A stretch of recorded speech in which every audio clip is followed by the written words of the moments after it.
The night was alive with sound, laughter spilling from the windows of Umberto's clam house, the hum of conversation mixing with the faint crackle of a jukebox. It was April 7, 1972, a cool spring evening in Little Italy. Candles flickered on white-clothed tables, casting soft halos of light against the red brick walls. Joe Gallo sat among friends and family, his sharp suit immaculate, his blue eyes bright and restless.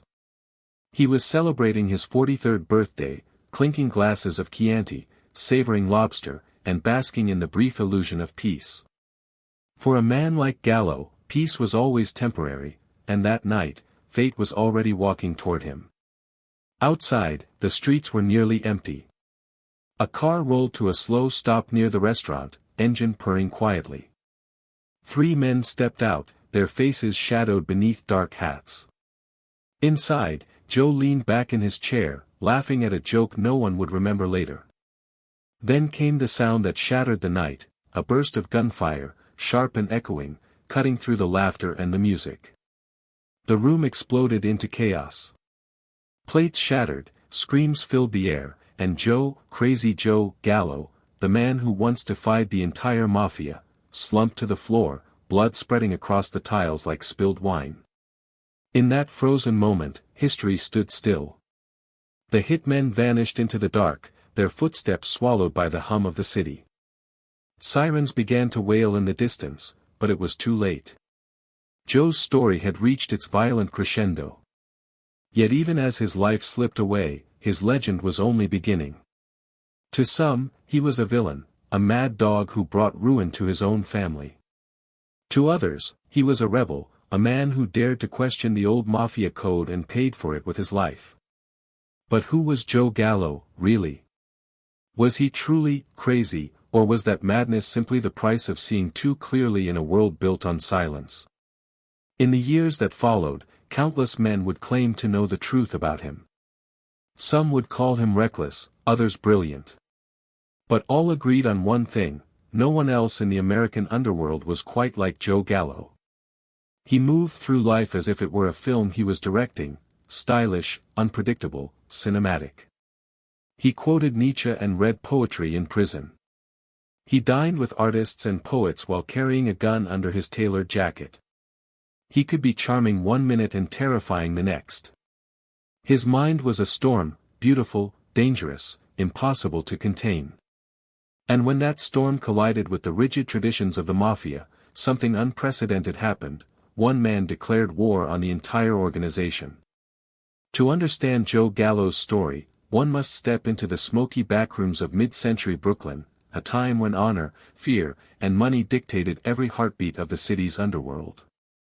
The Mafia wasn't just a criminal network, it was an empire with its own laws, its own religion, its own sense of order. You did not question it. You did not rebel. But Joe did. He didn't just break the rules, he tore them apart. He saw himself not as a soldier or an enforcer but as a revolutionary, a philosopher trapped in a killer's world. To him, the Mafia's code of silence was hypocrisy, the bosses were kings pretending to be saints. He wanted something different, a brotherhood that reflected power without submission. But in trying to reshape the Mafia, Joe signed his own death warrant. The calm, measured rhythm of his rise and fall reads almost like poetry. From the docks of Red Hook to the neon haze of Manhattan's nightclubs, Gallo left an imprint that few men ever achieved. He was fearless in a world that rewarded fear. He was articulate in a culture of silence. And yet, for all his intelligence, he was drawn again and again to chaos, to the thrill of risk, to the romance of danger. He lived every moment as if he knew it would end in violence. Even those closest to him said there was something different about Joe, something magnetic, something dark. He could walk into a room full of killers and somehow become the center of gravity.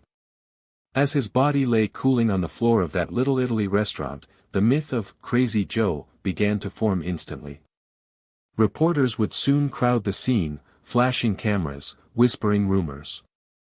Some said the hit was revenge from the Colombo family. Others claimed Joe had brought it on himself. The truth, like everything else about him, was complicated. But one thing was certain, Joe Gallo had done what few men in Mafia history ever dared to do, he challenged the system and made it bleed. Tonight, as you listen, imagine those final moments not as noise and violence, but as a curtain slowly falling. Picture the restaurant, quiet again after the storm. The wine glasses half full, the candles flickering against walls stained with memory. Outside, the city hums as if nothing happened, but beneath that calm, something has changed forever. The story you're about to hear is not just about crime or power. It's about identity, defiance, and the fragile line between genius and madness. It's about a man who wanted to be both feared and understood, both outlaw and artist. It's about Joe Gallo, the man who declared war on the Mafia, and in doing so, became immortal in its shadows. His death may have silenced his voice, but it did not silence his story. The echoes of his rebellion still linger in every whispered legend of the New York underworld. The streets remember him, the philosopher in a fedora, the poet with a pistol, the dreamer who believed he could outthink the mob. And perhaps, in some strange way, that belief was his truest crime. Brooklyn in the 1930s was a world built on noise, grit, and survival. The streets were lined with tenement buildings, red brick stacked upon red brick, laundry fluttering between windows like surrender flags. The docks of Red Hook were always alive with motion, longshoremen shouting orders, the creak of wooden cranes, the salty smell of the harbor mixing with the scent of roasted chestnuts from street vendors. This was the world Joseph Gallo was born into on April 7, 1929, a neighborhood of immigrants and outlaws, where opportunity came dressed as risk, and respect was something you had to fight for. Joe was the middle son of Umberto and Mary Gallo, Italian immigrants trying to build a life in a country that treated them like strangers. Umberto, known around the block as the bootlegger, made his money smuggling liquor during Prohibition. He wasn't a major player, but he was connected enough to understand how the underworld worked. To young Joe, his father was larger than life, a man who bent rules to survive, who shook hands with dangerous people and smiled doing it. The Gallo family didn't have much, but what they lacked in wealth, they made up for in pride. In Red Hook, pride could be the difference between being respected and being stepped on. Even as a child, Joe Gallo was different from the other neighborhood kids. While most boys spent their days playing stickball or running errands for local grocers, Joe had a curious mind and a fiery temper. Teachers said he was bright, too bright, maybe, but impossible to control.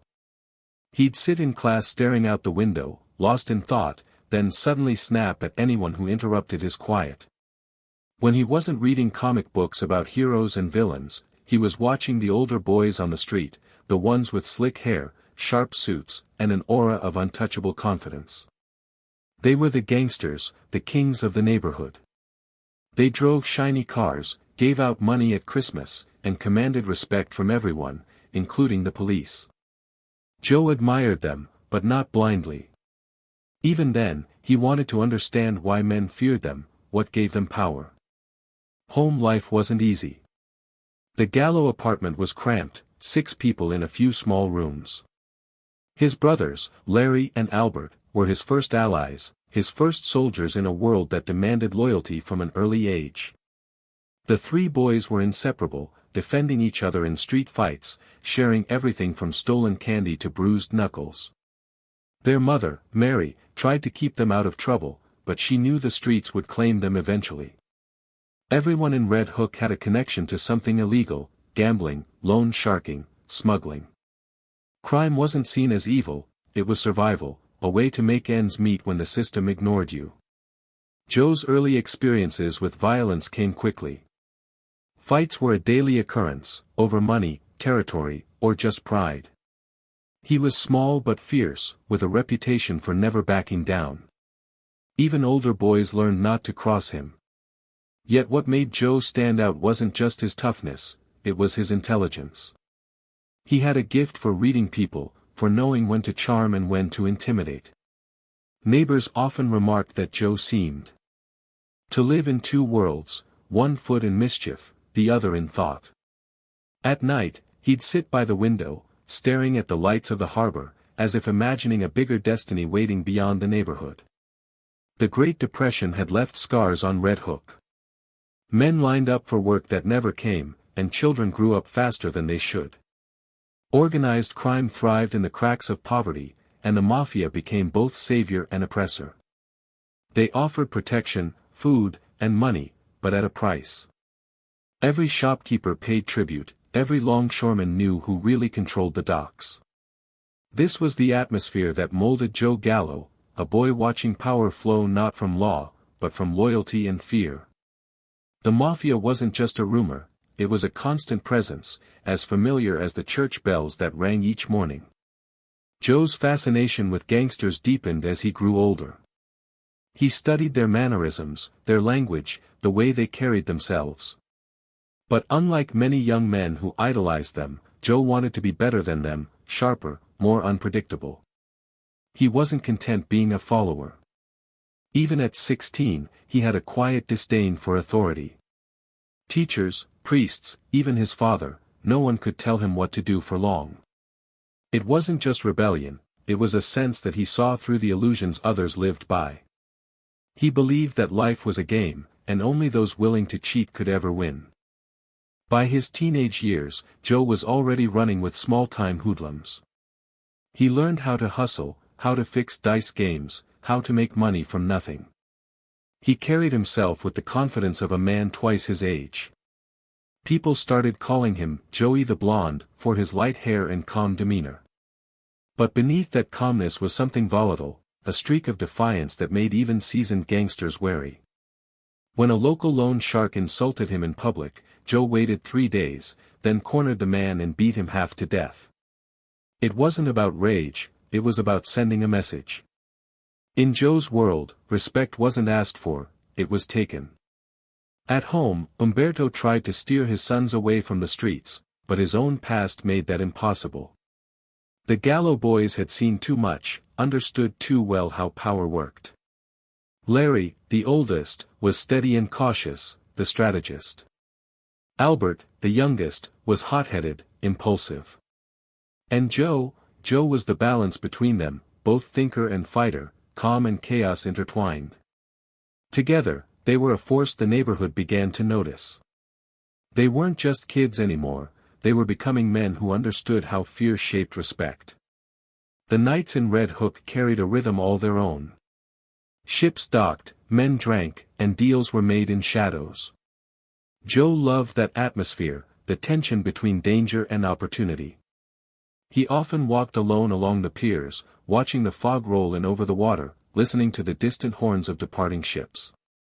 To him, it was poetic, a symbol of the life he wanted. Something beyond the ordinary, something that would make his name echo in places far from Brooklyn. He didn't yet know what path would lead him there, but he already sensed that the rules of ordinary life weren't meant for him. It was around this time that people started whispering about Joe's temper, how he could switch from charm to fury in a heartbeat. Some said he was unpredictable, others said he was brilliant. He read crime novels, studied psychology, and talked about fate as if he were destined for something larger than life. In truth, Joe Gallo was still just a boy, trying to survive in a world that rewarded ruthlessness. But even then, something in him burned brighter, sharper, an awareness that he could bend the world if he only dared.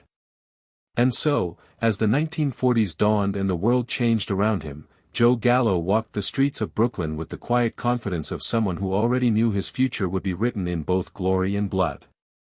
He was a product of his environment, the poverty, the pride, the violence, but he was also something more. In a city full of men content to follow, Joe was already learning how to lead. And the streets, for all their noise and chaos, seemed to whisper his name in return. The 1940s were an age of transition in Brooklyn, the Great Depression had ended, the war had brought money back into the ports, and organized crime was growing more sophisticated with each passing year. For young Joe Gallo, this was the perfect storm. Red Hook was alive with opportunity for anyone daring enough to seize it, and Joe had both the brains and the brutality to do just that. He was no longer the curious boy watching gangsters from the curb, he was now walking among them, learning the silent codes of the underworld. The air was thick with danger, but to Joe, danger felt like home.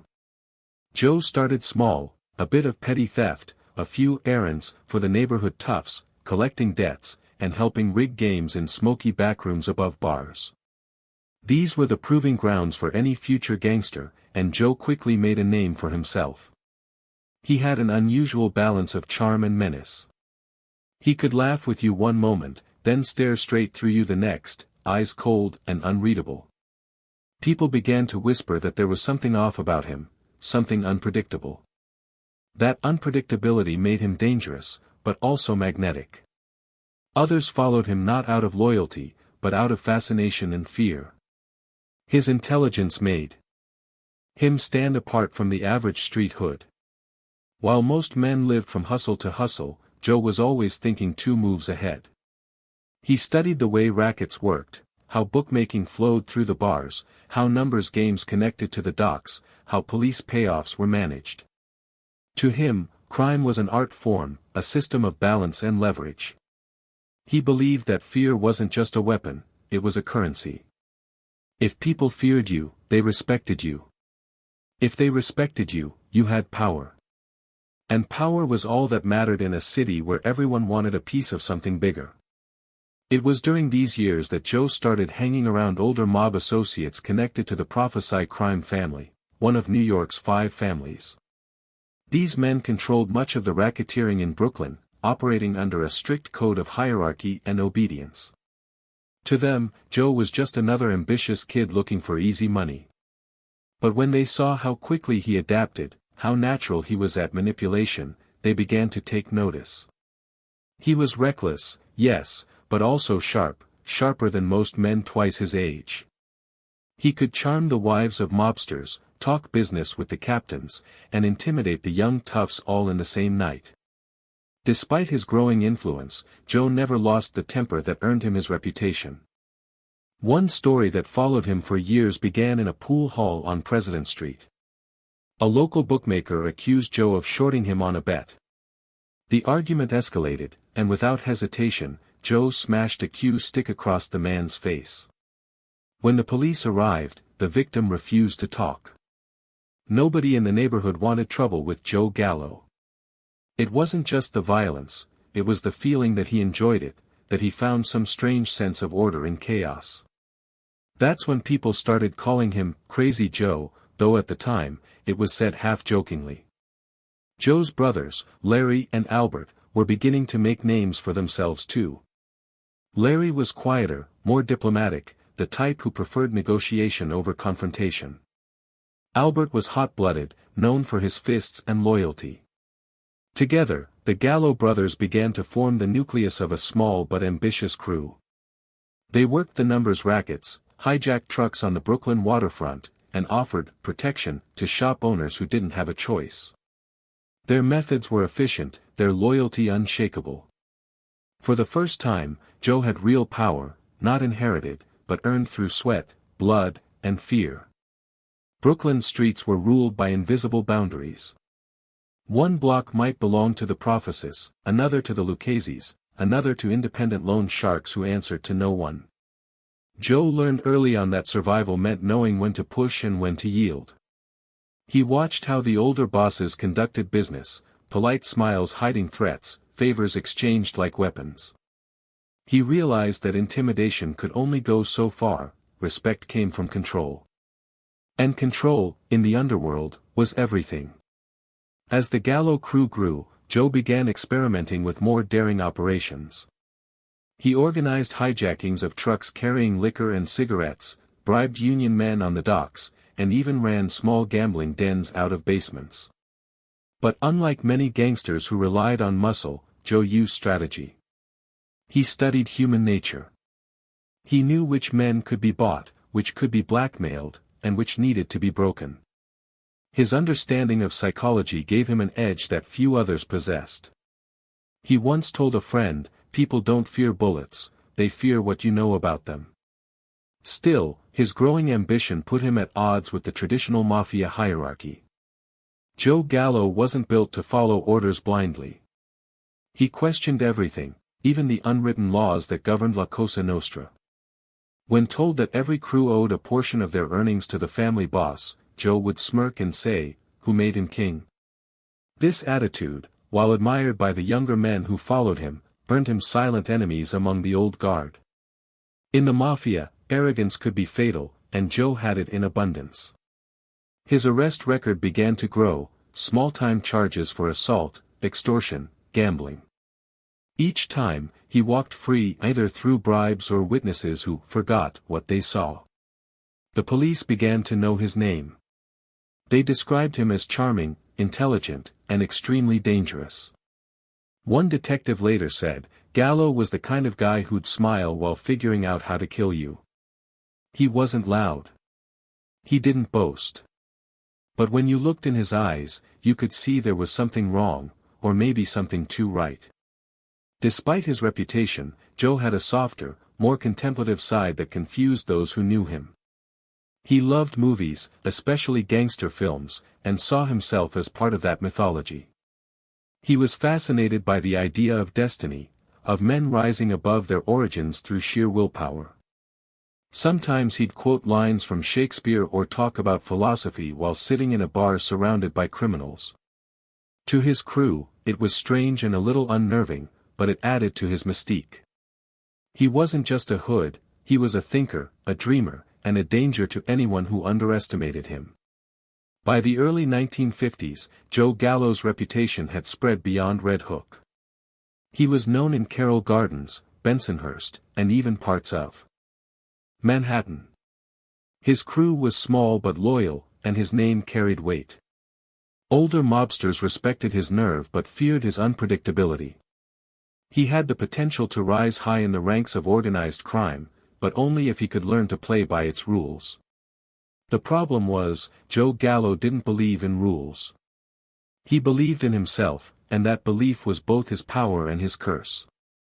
As the nights in Brooklyn stretched on, neon signs reflecting off rain-slick streets, the sound of jazz drifting from basement bars, Joe Gallo stood on the edge of something greater.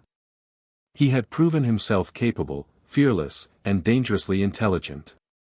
But ambition like his never rested. He wanted more money, more respect, more power. What he didn't realize was that the higher he climbed, the closer he came to the people who would one day destroy him. The path to greatness in the Mafia was paved with blood, and Joe Gallo was just beginning to take his first steps down that dark, glittering road. The year was 1950, and the scent of change drifted through Brooklyn like cigarette smoke curling around the streetlights. Joey Gallo was no longer just a restless kid looking for excitement, he was carving his name into the concrete veins of Red Hook. The neighborhood was his training ground, the streets his classroom, and crime his chosen profession.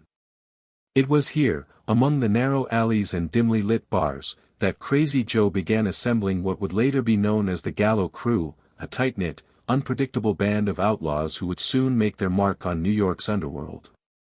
Joey had a flair for the dramatic. He didn't just want money or respect, he wanted attention.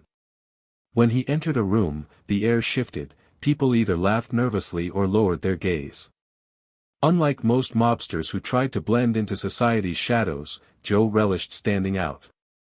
He wore tailored suits, kept his hair slicked back like a movie star, and spoke with an intensity that mixed charm and menace in equal measure. His closest friends, men like Pete the Greek Diapoulos, Larry Gallo, and Albert, Kid Blast, Gallo, followed his lead, bound not by hierarchy but by loyalty and shared madness. Their early operations were small-time but audacious. Joey's crew began running protection rackets in Red Hook, shaking down local bars and businesses. But even in those early days, Joey's methods were unconventional. Where other crews used quiet intimidation, Joey turned it into theater. He'd show up at a bar with his men, by everyone around, and then announce, half-jokingly, that the establishment was now under his protection. The owner would laugh, unsure if he was serious. But the next morning, when his front window mysteriously shattered, the message became clear. It didn't take long before the Gallo brothers came under the notice of the Profaci crime family, one of the most powerful organizations in New York. Joe Profaci, the olive oil king, ruled with an iron grip, running his family like a corporation, complete with tribute systems and strict codes. Most up-and-coming street crews knew better than to challenge him. But Joey Gallo wasn't like most men. He saw Profaci's old-school leadership as weak, corrupt, and ripe for disruption. In Joey's mind, the Mafia needed a revolution, and he was just the man to start it. Joey's rise coincided with a wave of young, restless gangsters who were tired of living under the shadows of old dons. The Profaci family was rich with tradition but poor in fairness. The lower-ranking soldiers and associates often struggled to make ends meet, while the bosses lived lavishly. This imbalance fueled Joey's ambition. He saw himself as a Robin Hood of sorts, a mobster with a sense of justice, even if that justice came wrapped in violence. But before he could challenge the system, he needed power. That meant making money, and making people afraid to say no. Joey's crew began branching into more lucrative crimes, loan sharking, hijackings, and extortion. They were bold enough to rob rival rackets, even those under protection from other Mafia families. One particularly daring move involved hijacking a truck filled with televisions that belonged to a Genovese operation. It was the kind of act that could get a man killed, but Joey treated it like sport. He once told a friend, "If you're gonna steal, steal from someone who'll appreciate the challenge." As his reputation grew, so did the stories. Some said Joey once walked into a rival bar alone, smashed every bottle on the shelf, and walked out untouched. Others whispered that he kept a pet lion in his Brooklyn apartment, feeding it raw meat while discussing business. Whether these tales were true or not didn't matter, Joey wanted people to believe them. The myth of Crazy Joe was a weapon in itself. Fear, after all, was the strongest currency in the underworld. By his mid-20s, Joey Gallo had become a name spoken with both admiration and dread. Police began keeping closer tabs on his movements, and older mobsters started grumbling about that crazy kid from Red Hook. But Joey wasn't just reckless, he was cunning. He cultivated relationships with local politicians, police officers, and even small-time celebrities. He understood that image was everything. If people thought he was untouchable, they'd act like he was. Still, the higher Joey climbed, the more enemies he made. The Profaci family tolerated his antics only because he made money for them. But Joey knew that his growing influence was a threat to the old order. He began to see himself as a modern gangster, more sophisticated, more daring, and far more ruthless than the rest. He idolized outlaws like Billy the Kid and Al Capone, not just for their power, but for their ability to control their own destinies. But beneath the confidence, there was a restlessness. Joey's nights were long and filled with whiskey, laughter, and schemes whispered over poker games. His friends adored him, but they also feared his temper. One wrong word, one perceived slight, could flip his mood like a switch. There were stories of him beating a man nearly to death for insulting his brother Larry. To Joey, loyalty wasn't just a virtue, it was a religion. Betrayal, no matter how small, was unforgivable. By the end of the decade, Joey Gallo had built more than just a crew, he had built a movement within the Mafia, a generation of young gangsters who saw him as a symbol of rebellion. To them, he wasn't Crazy Joe the madman. He was Crazy Joe the visionary, the man unafraid to challenge bosses who had grown fat on tribute while their men bled for scraps. And though the streets still whispered his name with caution, there was a strange admiration in those whispers. Joey had become something new, a gangster who thrived not in the shadows, but under the spotlight. He was unpredictable, dangerous, magnetic. And as his legend grew, so did his delusions of grandeur. He began talking about a future where he'd run his own family, his own empire. But as every man who ever rose too fast in the underworld eventually learns, the higher you climb, the more enemies wait in the dark, ready to pull you back down. Joey didn't care. He had tasted power, and he was hungry for more. The underworld had rules, unwritten, ancient, and sacred. Joey Gallo's greatest sin wasn't breaking those rules. It was believing he could rewrite them. The Profaci crime family was an institution, a fortress of tradition and control that dominated Brooklyn's underworld like a shadow empire. Unlike the chaotic streets where young hustlers like Joe Gallo prowled, the Profaci organization operated with an almost corporate efficiency. Joseph Profaci, the family's patriarch, was a man of quiet menace and unwavering devotion to the old ways. He didn't parade power through theatrics or gunfire. Instead, he ruled with patience, ritual, and the subtle threat of retribution. Profaci understood loyalty as both currency and weapon. A man who owed him allegiance was bound not only by fear, but by an unspoken code of honor that carried consequences far beyond what any outsider could imagine. The family's operations were vast, stretching from the docks of Brooklyn to the Italian neighborhoods of Manhattan. They controlled the olive oil trade, a seemingly mundane enterprise that masked a labyrinth of rackets, loans, and smuggling operations. Their grip on everyday commerce gave them power over merchants and politicians alike. Shopkeepers paid tribute to avoid accidents, labor unions funneled money into the family coffers, and any slight could be punished with brutal efficiency. For outsiders, the Profaci family seemed untouchable, a blend of wealth, tradition, and cold calculation. To ambitious young men like Joe Gallo, however, they represented both a ladder to climb and a chain to break. Profaci himself was a study in contradictions. Devoutly religious, he attended Mass regularly, maintaining an image of piety and propriety. Yet behind the stained-glass windows and prayerful demeanor, he commanded killings, extortions, and kidnappings with an unflinching hand. The juxtaposition was subtle, but it served as a lesson to his men: appearances were power. One could be a saint in public and a tyrant in private, and the wise man learned to navigate both realms without drawing attention. Joe Gallo, who admired boldness and disliked hypocrisy, found this duality both fascinating and infuriating. In his eyes, Profaci was strong, but rigid, commanding, yet bound by outdated codes that stifled ambition. The tension between the old guard and the new blood simmered beneath the surface. Profaci's organization relied on strict hierarchies.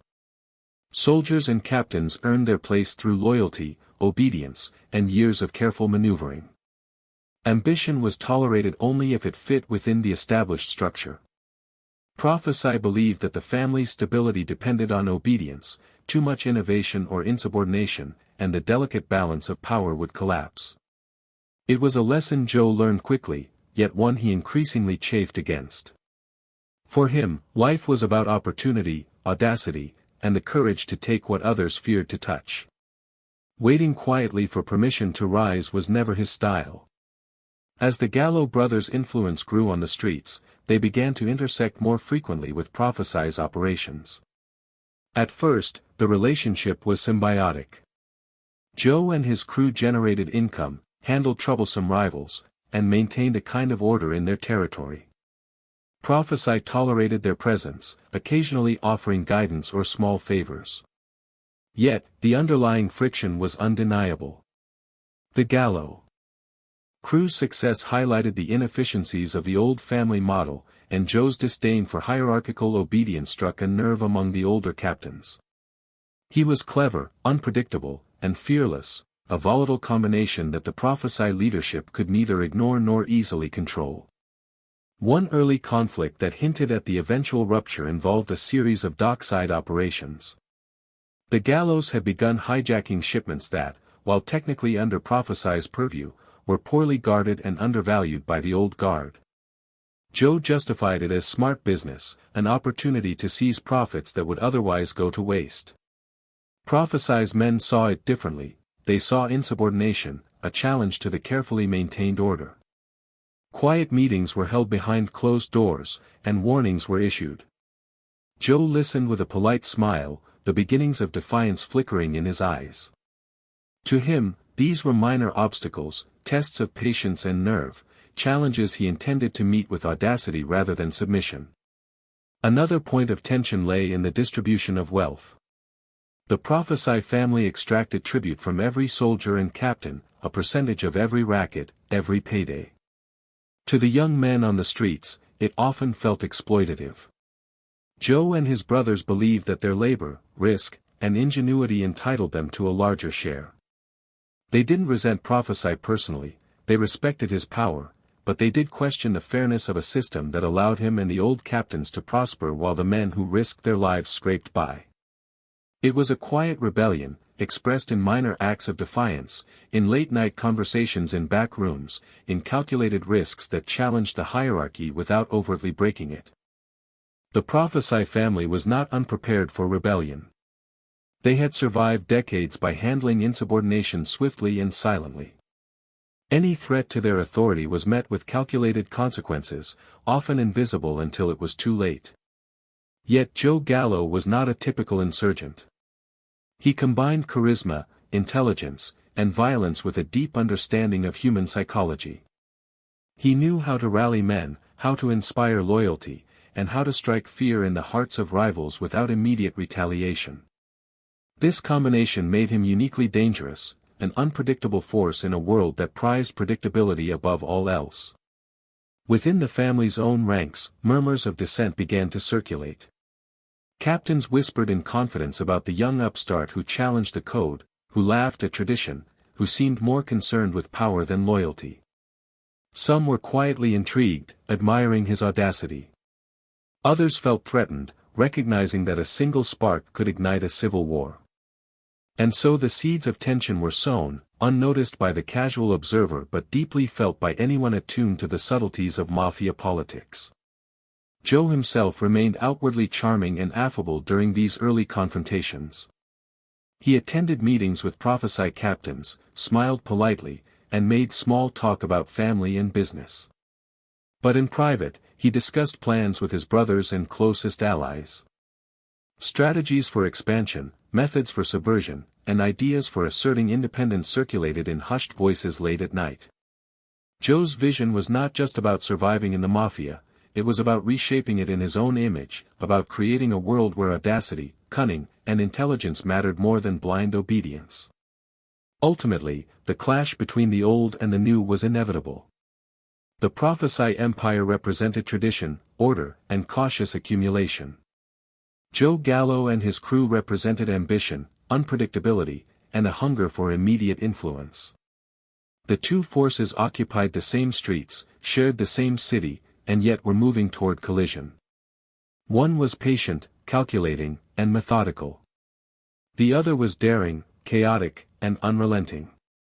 In this quiet tension, the story of Crazy Joe began to take its most dangerous shape, the story of a young man willing to challenge the foundations of one of the most powerful crime families in America. As Brooklyn slept under the soft glow of streetlights and the distant hum of ferry horns, a revolution was stirring. It was subtle at first, a whispered conversation here, a small hijacking there. But the undercurrent was undeniable. Joe Gallo was no longer just a rising street figure, he was a symbol of rebellion, a spark that threatened to ignite the old order. And in the quiet, shadowed corners of the Profaci empire, men who had never feared anyone were beginning to feel a chill, the chill of a storm they could neither predict nor control. The early 1950s were a period of both opportunity and peril for Joe Gallo. Brooklyn's streets hummed with life, the docks bustling with cargo, street vendors shouting over the roar of passing trolleys, and the faint strains of jazz escaping from dimly lit clubs. It was a city alive with ambition, and Joey was determined to rise above the chaos. By now, the Gallo brothers had carved out a modest but growing operation, one that attracted attention from both allies and enemies. Joey understood that in order to survive, and thrive, he needed to assert dominance not through fear alone, but through strategy, charm, and the occasional calculated act of violence. His reputation as a daring, unpredictable figure began to spread beyond Red Hook. Other neighborhoods, Carroll Gardens, Bensonhurst, even parts of Manhattan, had started whispering about Joey, Crazy Joe, Gallo and his crew. He was known for his sharp suits, slick back hair, and icy blue eyes that could disarm or intimidate, depending on his mood. But it wasn't just his appearance that set him apart, it was the combination of intellect and audacity. He studied the movements of rival crews, the habits of law enforcement, and the behavior of his own men. To Joey, Every detail mattered, every gesture had meaning, and every opportunity had to be seized. It was during this period that the first cracks in the Profaci crime family's control became apparent. The Gallo crew, under Joey's leadership, was expanding into areas traditionally controlled by the family. They ran hijackings, loan sharking, and small gambling operations with efficiency and boldness. Unlike other upstarts, Joey didn't seek permission, he sought results. This approach drew both admiration and resentment. Younger associates looked up to him as a visionary, while older captains quietly seethed, recognizing that his ambition threatened the established order. One of Joey's most audacious early moves involved a shipment of imported liquor bound for a Profaci-controlled speakeasy. While the family's captains were content to let it pass, Joey saw an opportunity. He orchestrated a hijacking, intercepting the shipment without shedding unnecessary blood. To outsiders, it appeared as a simple theft, but to those in the know, it was a bold statement. The Gallo crew would no longer wait for permission. They were here to take what they wanted, and they did so with precision and flair. This pattern of behavior fueled the growing legend of Crazy Joe. Stories circulated about his charisma, his unpredictability, and his willingness to bend, or break, the rules of the underworld. He had a knack for reading people, understanding their fears, desires, and weaknesses. He could charm a police officer, negotiate with a rival, and command loyalty from his own men, all in the same night. Some said he had a philosopher's mind trapped in a killer's body, and perhaps that was true. Joey loved literature, poetry, and philosophy, and he often quoted writers like Nietzsche or Dante during long nights of planning or in conversations with his crew. Despite his growing influence, Joey's temper remained volatile. Small slights, perceived insults, or challenges to his authority could provoke swift, sometimes brutal, reactions. But his violence was never random. It was deliberate, often theatrical, meant to send a message. He understood the psychology of fear and respect better than most men, and he wielded it like a finely honed weapon.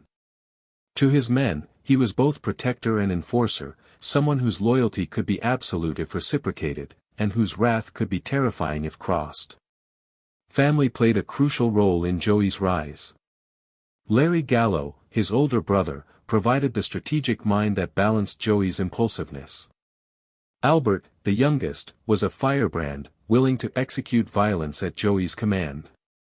Together, the brothers formed a cohesive unit, blending brains, brawn, and unpredictability. Their loyalty to one another was unshakable, and their cohesion made them a formidable force. While other crews operated with tension and mistrust, the Gallos projected unity and purpose, a dangerous combination in a world where betrayal was commonplace. Joey's operations were not limited to traditional street-level crime. He began cultivating connections in nightlife and entertainment circles, frequenting clubs, theaters, and restaurants. This was not mere indulgence, it was strategy. By building a public persona that blended glamour, danger, and sophistication, he ensured that his name carried weight both on the streets and in polite society. Reporters, politicians, and even artists began to notice him, drawn to the charisma and audacity that seemed to radiate from every gesture. Yet even as Joey's power grew, so did the threats around him. The Profaci family, initially tolerant, began to see him as a liability. He was not content with small operations, he wanted influence, respect, and control. He challenged the hierarchy with bold moves, audacious thefts, and public displays of defiance. The older captains whispered behind closed doors, discussing the unpredictable young man who could destabilize decades of carefully maintained order. And while Joey's charm and cunning often protected him, the tension in the air was unmistakable, every decision carried the weight of potential war. One night, after a particularly successful hijacking, Joey gathered his closest men on the docks, the harbor lights shimmering on the water like shards of glass. He spoke quietly, almost philosophically, about loyalty, ambition, and power. "We're not just taking what's ours," he said. "We're building something bigger. Something that doesn't answer to them. Something that lasts." It was a statement that captured his essence, audacious, visionary, and dangerously self-assured. His men listened, captivated, inspired, and, in some cases, unsettled. They understood that following Joey meant living on the edge, constantly balancing ambition with survival. By the mid-1950s, Crazy Joe Gallo had transformed from a streetwise teenager into a rising figure whose influence could no longer be ignored. He was a strategist and a philosopher, a street fighter and a thinker. He moved through the underworld with a sense of destiny, as if the city itself had conspired to place him at the center of its power struggles.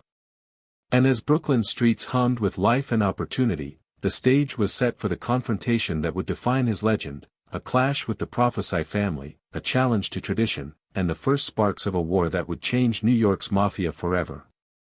In those quiet moments, walking the docks or surveying his crew in the shadows, Joey understood one immutable truth: in a world ruled by fear and tradition, audacity was the greatest weapon of all. And he intended to wield it without hesitation, without compromise, and without fear of the consequences. The tension between the Gallos and the Profaci crime family had been simmering for years, but by the mid-1950s, it had reached a dangerous boil. Brooklyn streets, alive with the sounds of fairy horns, distant jazz, and the chatter of late-night vendors, had become a chessboard, and Joey, Crazy Joe, Gallo was no longer just a player, he was the storm approaching checkmate. The Gallo brothers had grown from a small-time crew into a significant threat to the established order, and their ambition, charisma, and unpredictability unsettled even the most seasoned captains of the Profaci family. The old guard prided themselves on obedience, patience, and the careful management of resources. Joe's philosophy, however, was different: bold action, immediate results, and the willingness to challenge anyone who stood in his path. The early sparks of conflict were small but telling. The Gallos began to operate with greater independence, hijacking shipments that traditionally fell under Profaci control, running their own numbers games, and establishing new rackets without consulting the family hierarchy.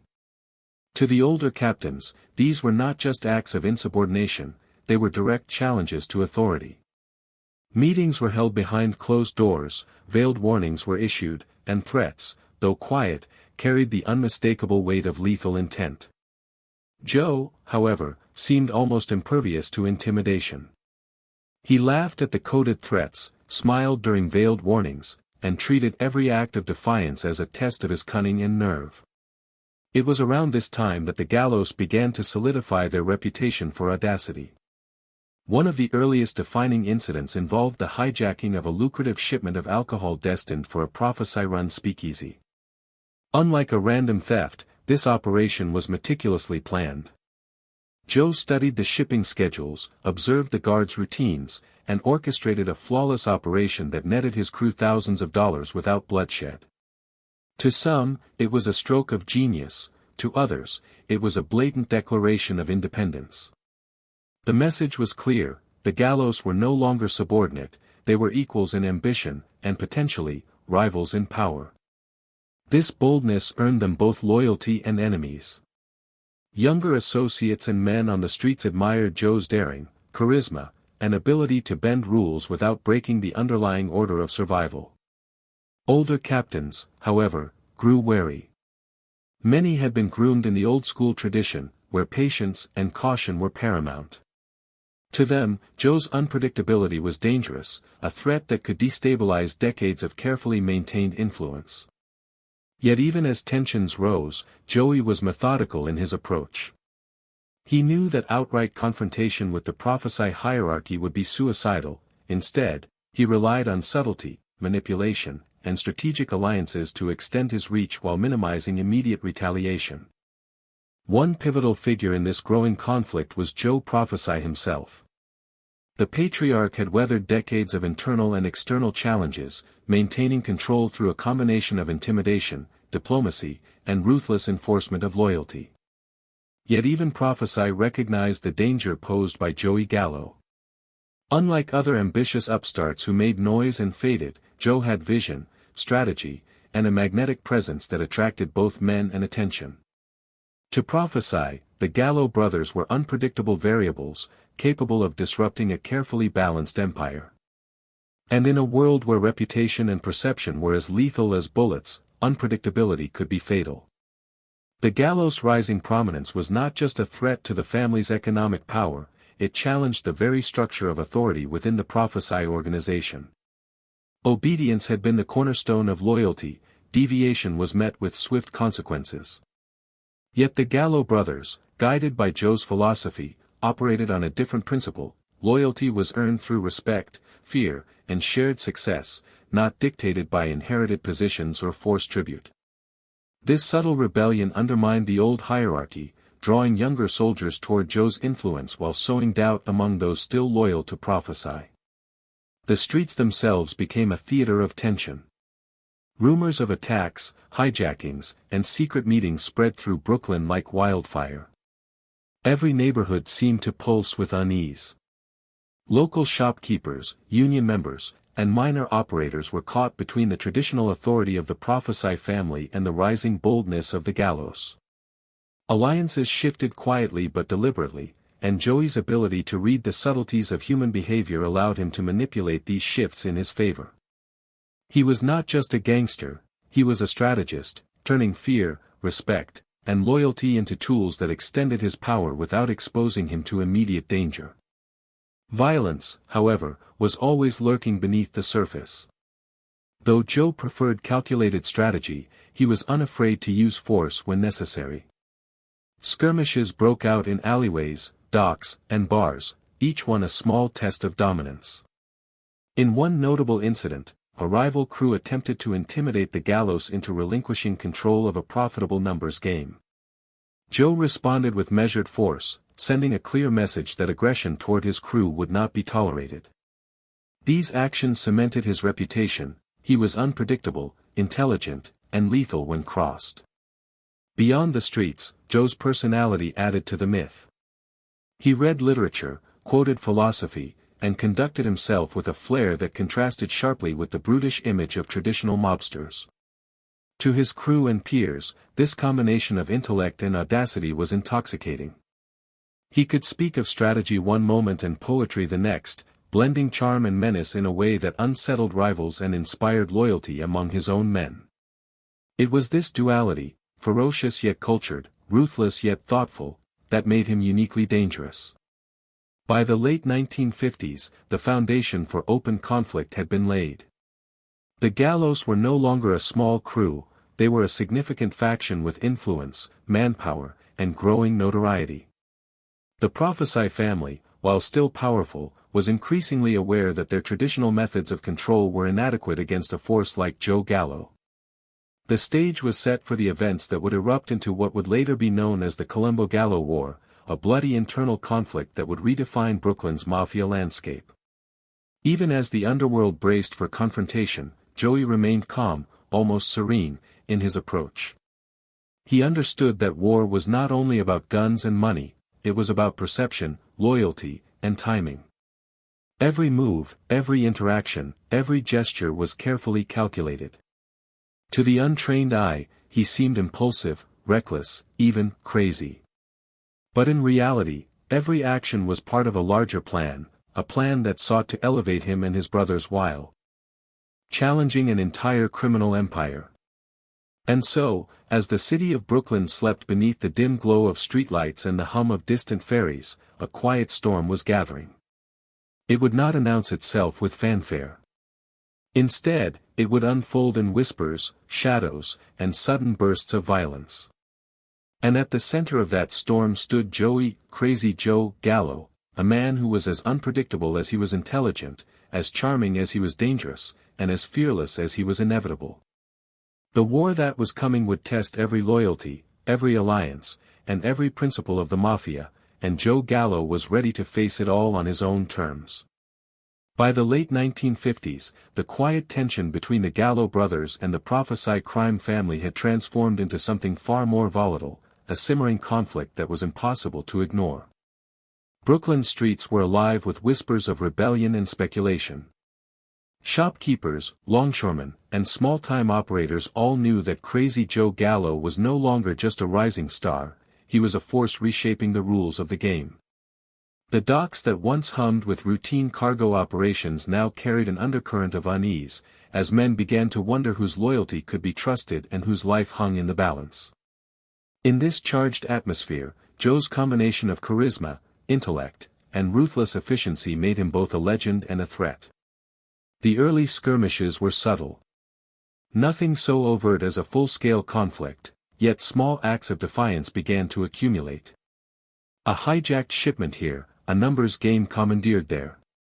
To outsiders, these might have seemed like isolated incidents, but to the men of the Profaci family, they were unmistakable signals. Joe and his brothers were asserting their independence, and they were doing so with precision and daring that left older captains wary and uncertain. For the first time, the illusion of unchallenged authority in the Profaci Empire was starting to crack. The gallows approach was as methodical as it was audacious. Joey understood that power was not only about money or muscle, it was about perception. Every move was designed to inspire respect, sow fear, and draw attention to the crew's growing influence. He would show up at a bar or social gathering dressed impeccably, commanding the room with a smile and a sharp word, making allies and observers alike feel both charmed and unsettled. These public displays were not mere vanity, they were a strategic extension of his street operations, blending social influence with underworld authority. Violence remained a tool of necessity rather than impulse. While many perceived Crazy Joe as unpredictable, his actions were often carefully calculated. He knew how to use fear without provoking outright war, at least not yet. When a rival crew challenged his control of a profitable dice game in Carroll Gardens, Joey responded with a measured show of strength, a few men roughed up, property damaged, reputations bruised. The message was unmistakable, he could strike decisively when crossed, but his aim was to control, not annihilate. This approach won him both respect and a measure of fear, as his reputation for calculated ruthlessness spread through Brooklyn like wildfire. Meanwhile, the Profaci family attempted to rein in the rising threat. Quiet warnings were issued, intermediaries met with the gallows, and subtle attempts were made to remind Joey of his place. But the young gangster's defiance was deliberate. He understood the dynamics of intimidation and respect far better than most of his elders. To him, fear was a tool to be wielded, not a chain to be bound by. He responded to these early warnings with a mix of charm, wit, and veiled defiance, carefully testing the patience of the old guard while solidifying the loyalty of his own men. The tension extended beyond immediate gang operations. Brooklyn's wider criminal network began to notice the shift in power. Soldiers and captains in other families watched the gallows rise with interest, curiosity, and, in some cases, concern. For a generation of younger men, Joey Gallo represented a new model of gangster, intelligent, charismatic, and willing to challenge the rigid hierarchies that had long governed organized crime. He was a living demonstration that audacity, strategy, and psychological acumen could rival brute force and tradition. Internal dynamics within the Gallo crew also evolved. Joey's brothers, Larry and Albert, were more than lieutenants, they were co-strategists, advisors, and, in many ways, stabilizing forces. Larry's calm and methodical nature balanced Joey's impulsiveness, while Albert's willingness to execute orders with brutal efficiency added weight to the crew's presence on the streets. Together, they formed a cohesive unit that functioned with an almost familial precision. Loyalty was not demanded, it was earned through shared risk, shared ambition, and shared vision. This cohesion made them formidable opponents, as even the best-laid plans of rivals could unravel against a crew that trusted each other implicitly. By now, Crazy Joe's public persona had grown as carefully as his criminal network. He frequented nightclubs, restaurants, and social events, cultivating a mystique that blended danger, charm, and sophistication. This visibility was intentional. He understood that reputation in the Mafia extended beyond the streets. It influenced negotiations, intimidated rivals, and even impacted police perceptions. Joey's presence was a reminder that he existed in multiple spheres simultaneously, the streets, the social elite, and the shadowed corridors of the criminal underworld. Each sphere reinforced the other, amplifying his influence and spreading his legend. Yet even as he consolidated power, Joe knew the stakes were rising. The older captains, while outwardly restrained, were planning responses. The tension was no longer merely symbolic, it was structural. The hierarchy of the Profaci family, long maintained through fear and tradition, was being challenged at its core. Every act of defiance by the Gallos, every operation undertaken without approval, was a small fissure that threatened to crack the foundation of the family's control. The risk of violent escalation was constant, and Joey understood it fully. By the end of the decade, Brooklyn had become a city on the edge of a quiet war. The streets themselves seemed to hum with anticipation. Merchants, dockworkers, and casual observers could sense the change even if they didn't know its origin. The Gallos' influence extended beyond physical operations, it had become psychological. Men whispered, "Be careful, or Crazy Joe will find you." Fear and respect blended into a single, potent force that Joey wielded with precision. Amid all this, Joe's own philosophy continued to evolve. He saw the Mafia not as an immutable institution but as a living system, one that could be bent, challenged, and reshaped. He studied human behavior, alliances, and weaknesses, treating every interaction as a potential opportunity. He understood that power was rarely about force alone, it was about influence, perception, and timing.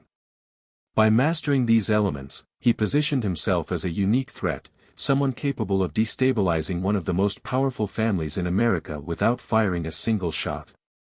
Even as tension simmered, Joey remained calm in demeanor, almost serene, as he navigated the dangerous waters of Brooklyn's underworld. He walked the docks at night, observing, calculating, and planning. He spoke quietly with his brothers and trusted lieutenants, devising strategies that balanced ambition with caution, defiance with diplomacy. Every decision, every movement, was part of a larger vision, a vision of power that would not be dictated by tradition, but earned through audacity, intelligence, and relentless determination.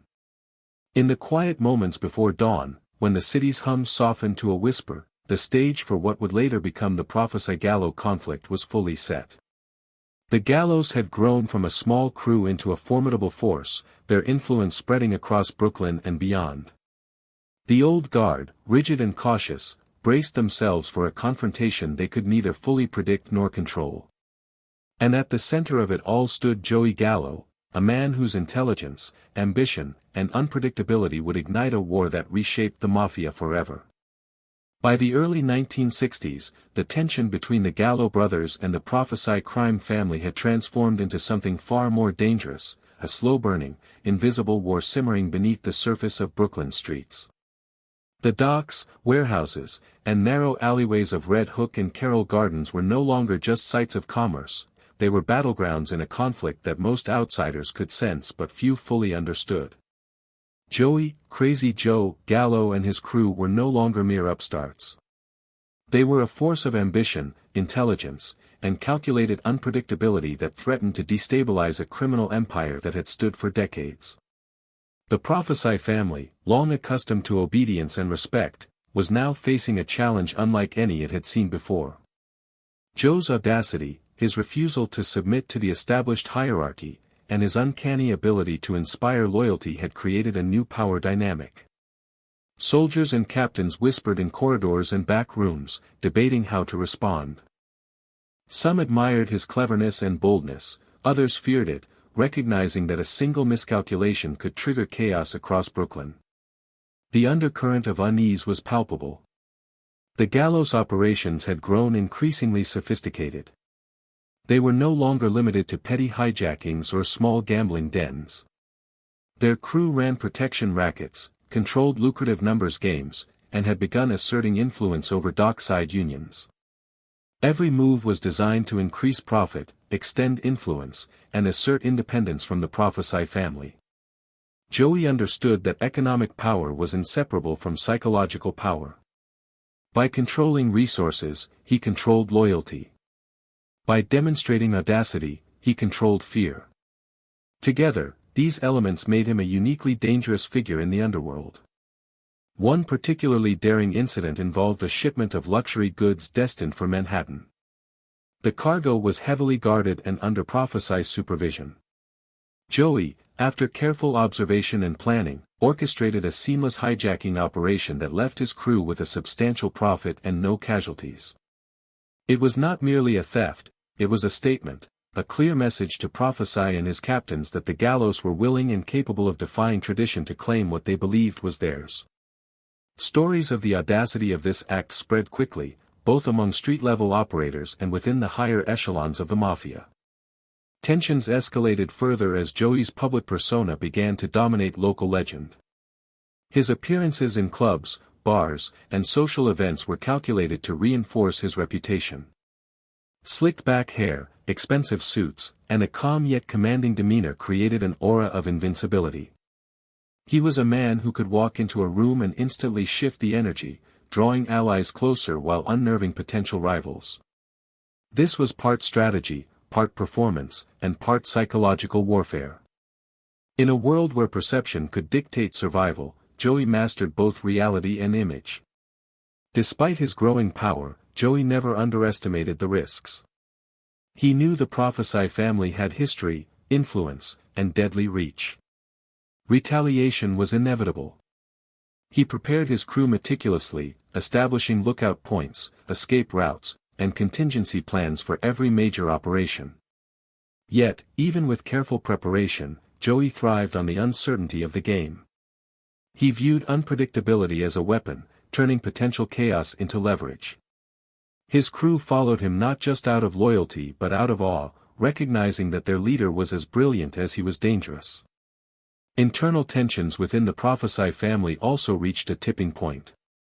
Joe Profaci and his captains were forced to reconcile decades of tradition with the reality of a rising threat they could neither ignore nor easily eliminate. Quiet discussions behind closed doors revealed a growing consensus: the Gallos could not be allowed to continue unchecked. Yet, the old guard struggled to devise a strategy. Joey's mixture of audacity, intelligence, and unpredictability defied conventional approaches to control or intimidation.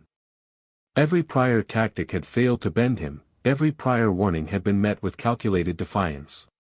Amid this looming conflict, the Gallos' influence over Brooklyn's younger criminal generation continued to expand. Ambitious young men, dissatisfied with the rigid hierarchy and slow accumulation of power, were drawn to Joey's philosophy: boldness rewarded, intelligence respected, and loyalty valued. To them, Crazy Joe represented a new era of organized crime, one in which opportunity, audacity, and ingenuity could rival tradition. This ideological shift further destabilized the Profaci family, as the loyalty of soldiers became increasingly fluid and uncertain. The first small-scale confrontations began to emerge. Skirmishes broke out at docks, during hijackings, and in contested gambling operations. Each incident was carefully calculated to assert dominance without triggering full-scale war, though the threat of escalation was ever present. Joey's ability to read his enemies and manipulate perception ensured that his crew remained ahead, turning every encounter into both a tactical victory and a psychological triumph. Violence, when employed, was precise, sending unmistakable messages to rivals while minimizing risk to his own men. At the same time, Joe's personal reputation continued to grow. Tales of his intellect, daring, and charm spread not only within criminal circles but among civilians and law enforcement. He was portrayed as both a criminal mastermind and an almost mythical figure, a man who could combine poetry with violence, philosophy with strategy, and audacity with careful calculation. This reputation, part earned and part cultivated, became a force in itself, reinforcing his influence and inspiring both fear and fascination. By the time the 1960s were fully underway, the foundations of what would later become the Gallo-Profaci War had been laid. The Gallos had evolved from a street-level crew into a powerful faction capable of challenging one of New York's oldest and most respected mafia families. The city's streets, once quiet in the shadows of the old order, now hummed with tension, uncertainty, and anticipation. And at the center of this storm was Joey Gallo, a man whose intelligence, audacity, and unpredictability had transformed him from a daring young gangster into a legend in the making, setting the stage for a conflict that would redefine the Mafia forever. The early 1960s marked a turning point in the escalating conflict between the Gallo brothers and the Profaci crime family. The simmering tension that had been quietly building for years now began to manifest in more visible, dangerous ways. Brooklyn streets, once bustling with the ordinary rhythm of life, became charged with an invisible undercurrent, a sense that a storm was imminent, that a quiet war was already beginning in the alleys, docks, and back rooms of Red Hook and Carroll Gardens. Joey, Crazy Joe, Gallo, now a man in his late 20s, had grown from a brash young street hustler into a sophisticated, calculated leader. He understood the stakes. Every move, every word, every interaction could tip the delicate balance between dominance and destruction. The Gallo crew, under Joe's direction, had grown in both numbers and influence. They had refined their operations, hijackings were meticulously planned, numbers games were run with precision, and protection rackets brought both revenue and respect. Joey's leadership style was a blend of charisma, cunning, and controlled aggression. He inspired loyalty by valuing intelligence and initiative, rewarding his men for daring action while maintaining discipline and order within the crew. Unlike many traditional Mafia leaders, who relied on fear alone, Joey combined psychological insight with strategic foresight, making him unpredictable and highly effective. The Profaci family, long accustomed to obedience and a rigid hierarchy, found this new approach deeply unsettling. Joe's refusal to pay strict homage, combined with his increasingly bold operations, challenged the very foundation of their authority. Quiet warnings and subtle threats proved ineffective against a man whose reputation for audacity and intelligence had grown legendary. Captains and soldiers within the family whispered in corridors, debating whether to respond with negotiation, intimidation, or outright violence. Joe's unpredictability created a constant state of tension, keeping his rivals off balance and amplifying his psychological advantage. The first direct confrontations between the Gallos and Profaci loyalists began with skirmishes at contested territories. A small bar in Red Hook, a gambling den in Carroll Gardens, and a warehouse by the docks each became sites of tension. The Gallo crew demonstrated a blend of precision and intimidation, making it clear that their defiance was deliberate and calculated. Joey's leadership ensured that violence, when used, served a purpose, sending messages without exposing the crew to unnecessary risk. Each successful operation enhanced their reputation, drawing new allies and strengthening loyalty among existing members. One particularly audacious incident involved a late-night raid on a shipment of high-value liquor destined for a Profaci-run speakeasy. Joey had observed the shipment for days, noting guards' routines and security weaknesses. On the night of the operation, the Gallo crew struck with precision, taking the entire shipment without firing a single shot. To the Profaci family, it was more than theft, it was a brazen declaration of independence. It demonstrated that the Gallos could act with intelligence and boldness, undermining the perception of Profaci control and sowing seeds of doubt among their men. Public perception became an equally important battlefield. Joey cultivated an image of sophistication and danger, frequenting nightclubs, restaurants, and social gatherings with a calm yet commanding presence. Slicked back hair, tailored suits, and an easy charm became part of his strategy. He understood that reputation extended beyond the street, law enforcement, journalists, and civilians all began to take notice. This dual presence in both the social and criminal spheres amplified his influence and made his crew's operations seem even more formidable. As tensions escalated, the Gallos also focused on building a network of intelligence. Joey emphasized observation and information gathering, ensuring that every move by the Profaci family or rival crews was monitored.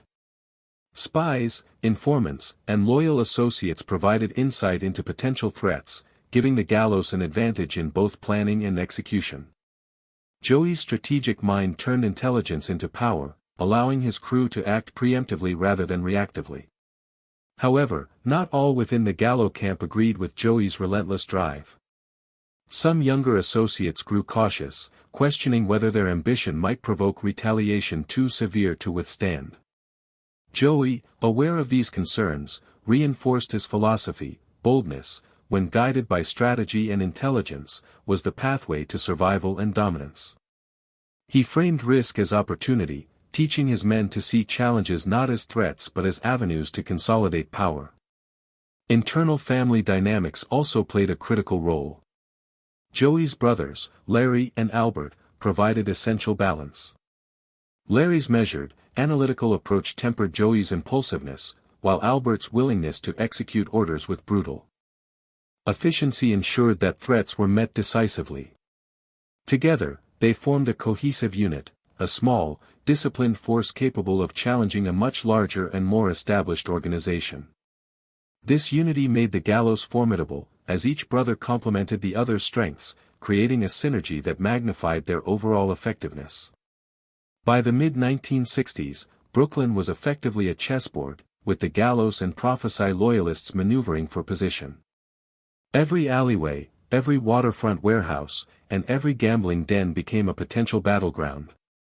The stage was set for the conflict that would later erupt into full-scale warfare. Joey Gallo's combination of audacity, strategy, and charisma had positioned him as a central figure in the reshaping of Brooklyn's underworld.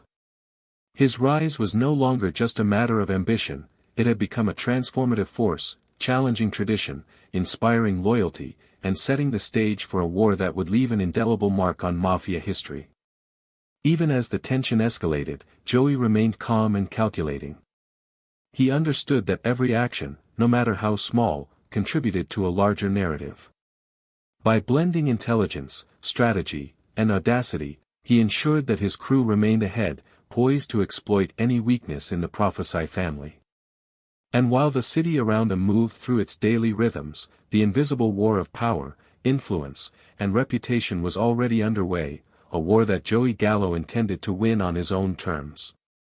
The simmering tension between the Gallo brothers and the Profaci crime family erupted fully in the early 1960s, marking the beginning of what would later be remembered as one of the most tumultuous and violent periods in Brooklyn's Mafia history. For years, the conflict had been a silent war of influence, intimidation, and strategy, but now the streets themselves became the battleground.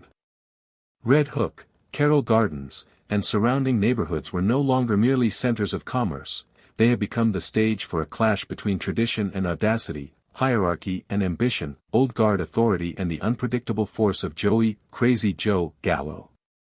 The roots of the conflict were deeply personal and strategic. The Profaci family had long relied on loyalty and obedience to maintain control over Brooklyn's criminal empire. Every captain, soldier, and associate understood that deviation from the established rules would be met with swift retribution. Joey Gallo, however, rejected this rigid structure. His philosophy was simple: power and influence were earned, not inherited, audacity and intelligence mattered more than blind obedience. This challenge to the status quo did not merely irritate the old guard, it threatened the very foundations of their authority. Initial confrontations were calculated and deliberate. Skirmishes at contested gambling operations, small-scale hijackings, and show-of-force demonstrations signaled that the Gallos were no longer content to operate in the shadows. One night, a shipment of valuable textiles intended for a Profaci-controlled warehouse disappeared in a seamless heist orchestrated by Joe's crew. Not a shot was fired, yet the message was unmistakable: the Gallos were bold, capable, and willing to defy the family hierarchy without hesitation. These early moves were both tactical victories and psychological maneuvers, carefully designed to assert dominance while avoiding the kind of indiscriminate violence that might provoke a full-scale retaliation too soon. Brooklyn's streets buzzed with gossip. Stories of Joe Gallo's audacity spread quickly, captivating young men and inspiring fear in seasoned criminals alike. His reputation became a force in itself, a legend that preceded him wherever he went. The contrast between his cultivated public persona and his ruthlessness in private was striking. He could dine in a lavish restaurant, quote poetry, and charm socialites one night, and then coordinate a meticulously planned attack on a rival crew the next. This duality reinforced the mythos of Crazy Joe, ensuring that everyone, friend or foe, remained on edge. The Gallos' rise also caused fractures within the Profaci organization itself. Younger soldiers, impressed by Joe's daring and strategic mind, began quietly gravitating toward him. Loyalty within the family became increasingly fluid. Veterans of the organization worried about the erosion of control, while ambitious young men saw opportunity in aligning with the Gallos. This internal instability further heightened the tension, making the eventual clash not just inevitable, but almost certain. Violence, when it did erupt, was precise and calculated. One notable incident involved a late-night confrontation at a dockside warehouse. A group of Profaci loyalists attempted to intimidate the Gallos during a routine operation. Joey, anticipating such a move, had already positioned his men strategically. The encounter resulted in a swift display of force that sent a clear message without triggering wider bloodshed. It was a demonstration of Joey's tactical brilliance. He understood the balance between fear and caution, knowing that reckless aggression could jeopardize the crew's survival. Beyond immediate street-level conflicts, Joey also strengthened his influence through intelligence and strategic alliances. Spies, informants, and loyal operatives kept him informed of Profaci movements, potential threats, and vulnerabilities within the family. Every piece of information was carefully analyzed, allowing the Gallos to act with foresight rather than reaction. This emphasis on intelligence gathering was revolutionary compared to the old guard approach, which relied heavily on tradition and intimidation rather than strategy and observation. Joey's brothers, Larry and Albert, were integral to this rise. Larry's calm, analytical mind balanced Joey's impulsive energy, while Albert's ruthless efficiency ensured that threats were met decisively. Together, the three formed a cohesive unit capable of executing complex operations with precision. Their unity was a critical factor in the Gallos' growing power, as trust and coordination allowed them to exploit opportunities that other crews would have mishandled or ignored. Public perception remained a battlefield in its own right. Joey cultivated an image of sophistication, danger, and control. Appearances at nightclubs, social gatherings, and even public events were carefully managed to reinforce his persona. He understood that fear and respect were amplified by visibility and legend.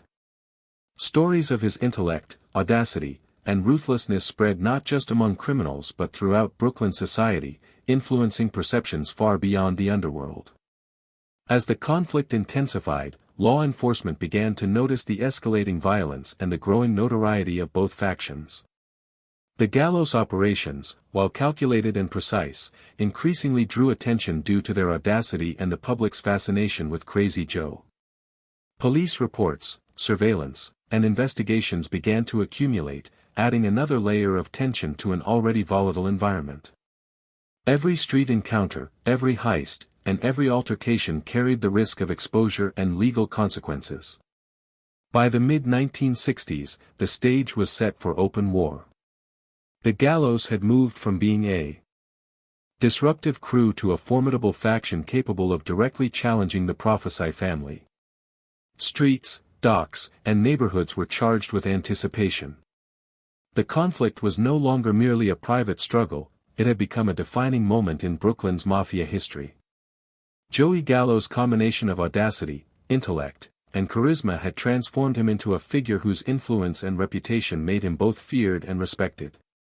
He was no longer just a rising gangster, he was a symbol of rebellion, strategy, and audacity in a world that had long been ruled by tradition and hierarchy. Even as tensions escalated, Joey maintained a calm, almost serene composure. He understood that the war was as much psychological as it was physical. Every decision, every interaction, every calculated act of defiance contributed to a narrative of inevitability. The Gallos would not be ignored, and Crazy Joe would not be denied his place at the center of Brooklyn's underworld. The city's streets, seemingly ordinary during the day, were now a theater of strategy, anticipation, and quiet menace, a world in which one man's audacity could reshape the power of an entire empire. The mid-1960s saw the simmering tension between the Gallo crew and the Profaci crime family escalate into full-blown conflict. The quiet calculations and subtle skirmishes of previous years gave way to open hostility, as both sides tested each other with displays of power, intimidation, and violence. Brooklyn, once a city defined by its rhythm of everyday life, now pulsed with a sense of impending chaos. Docks, warehouses, and narrow streets were the arenas of this unfolding drama, with Joey, Crazy Joe, Gallo at its center, a man whose intellect, audacity, and unpredictability had transformed him from a rising gangster into the most formidable threat the Profaci family had ever faced.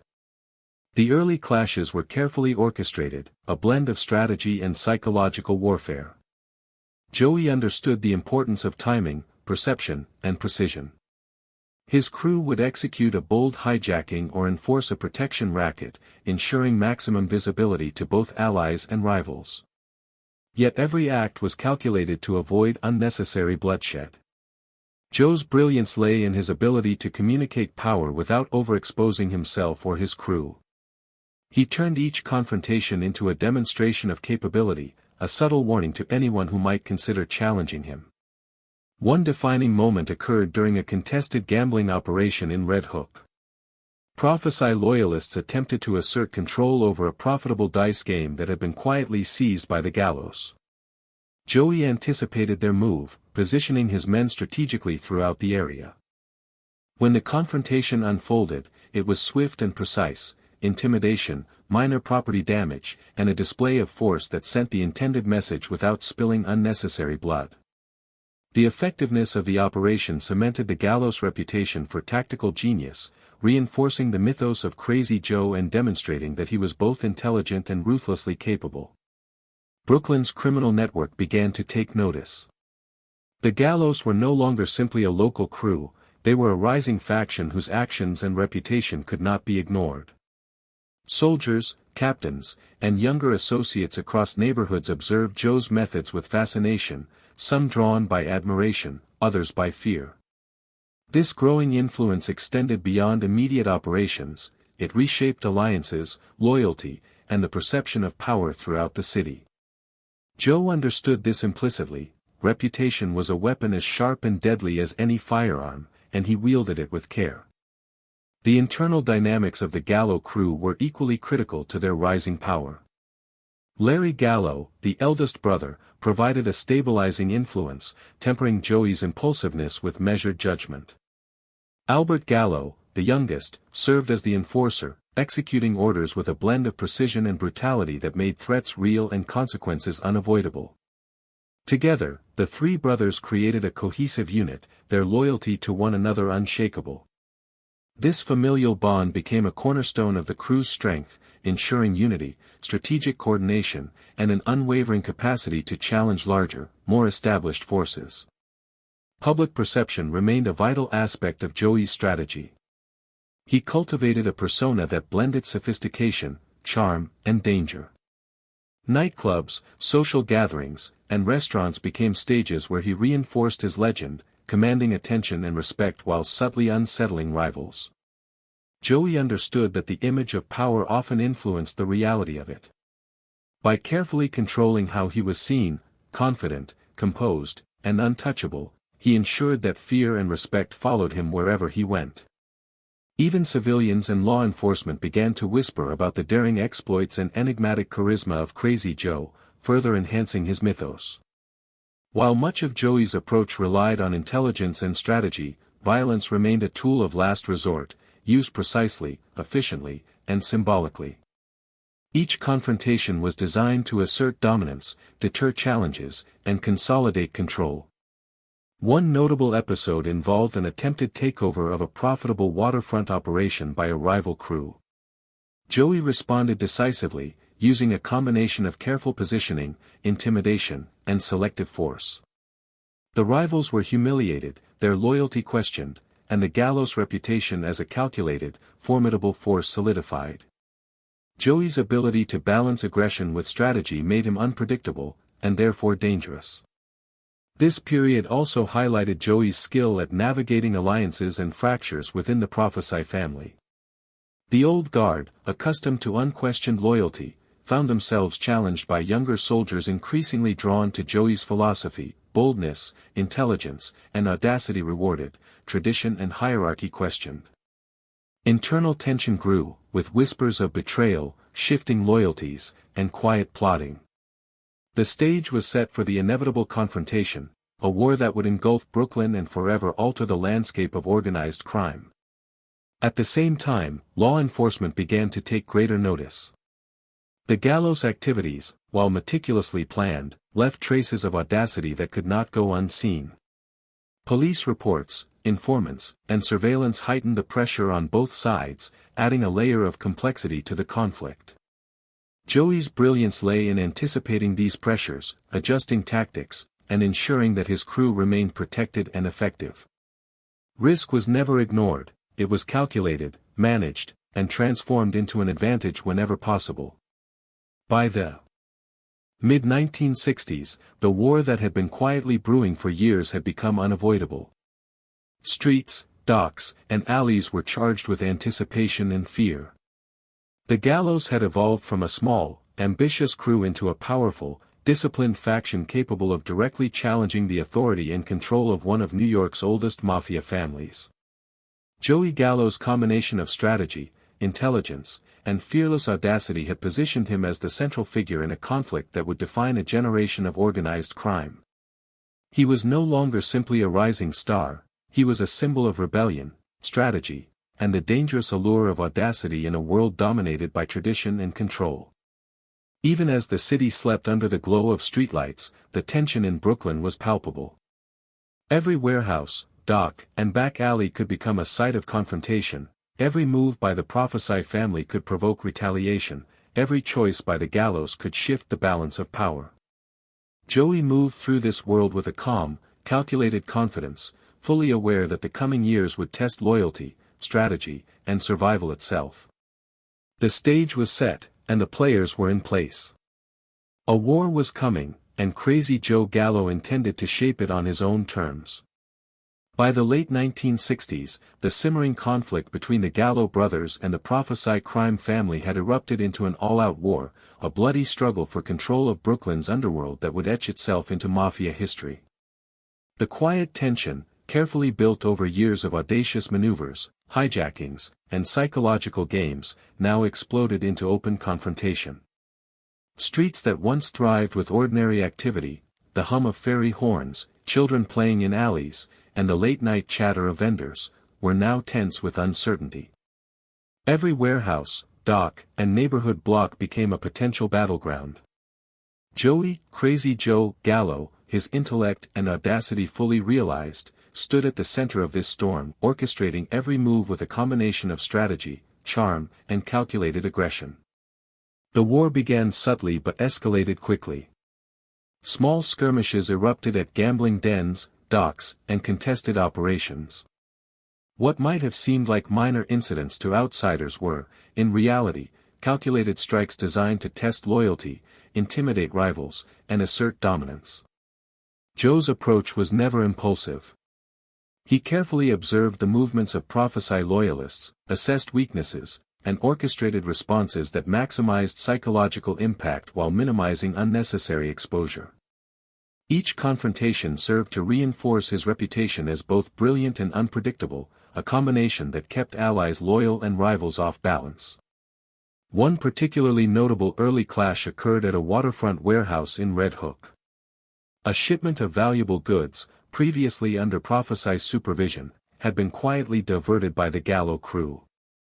When Profaci enforcers attempted to reclaim control, Joey anticipated their arrival, positioning his men strategically around the property.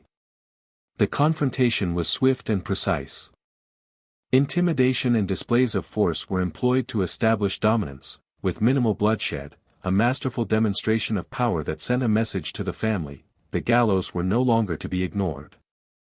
News of the incident spread quickly, cementing Joey's reputation as audacious, calculated, and fearless. Meanwhile, the internal dynamics of the Profaci family were strained.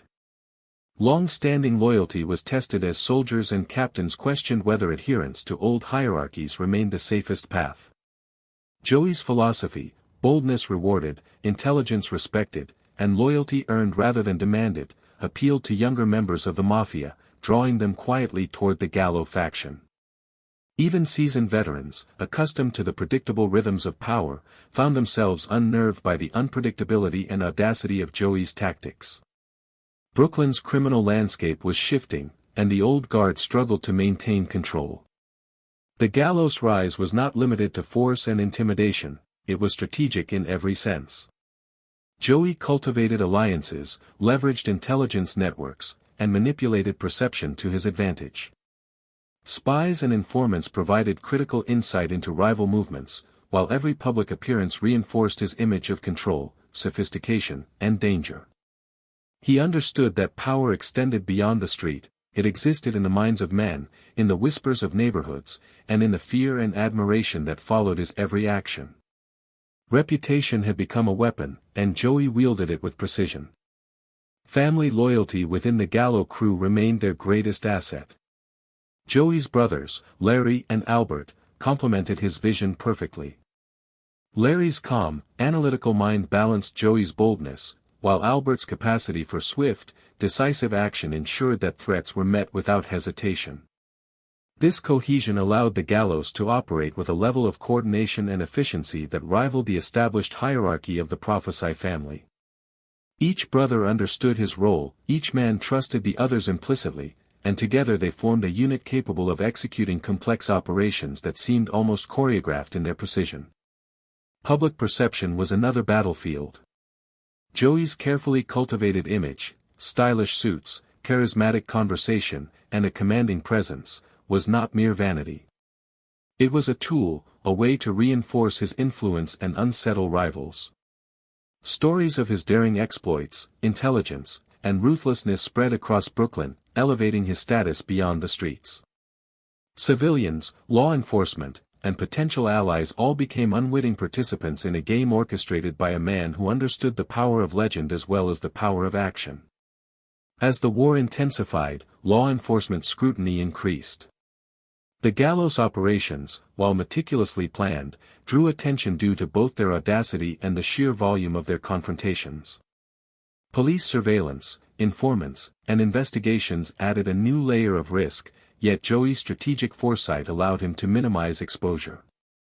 Every operation accounted for potential legal consequences, balancing risk and reward in a way that few others in the underworld could manage. The battles themselves were a mixture of strategy, fear, and occasional brutality. One confrontation involved a failed attempt by Profaci loyalists to reclaim control of a lucrative waterfront operation.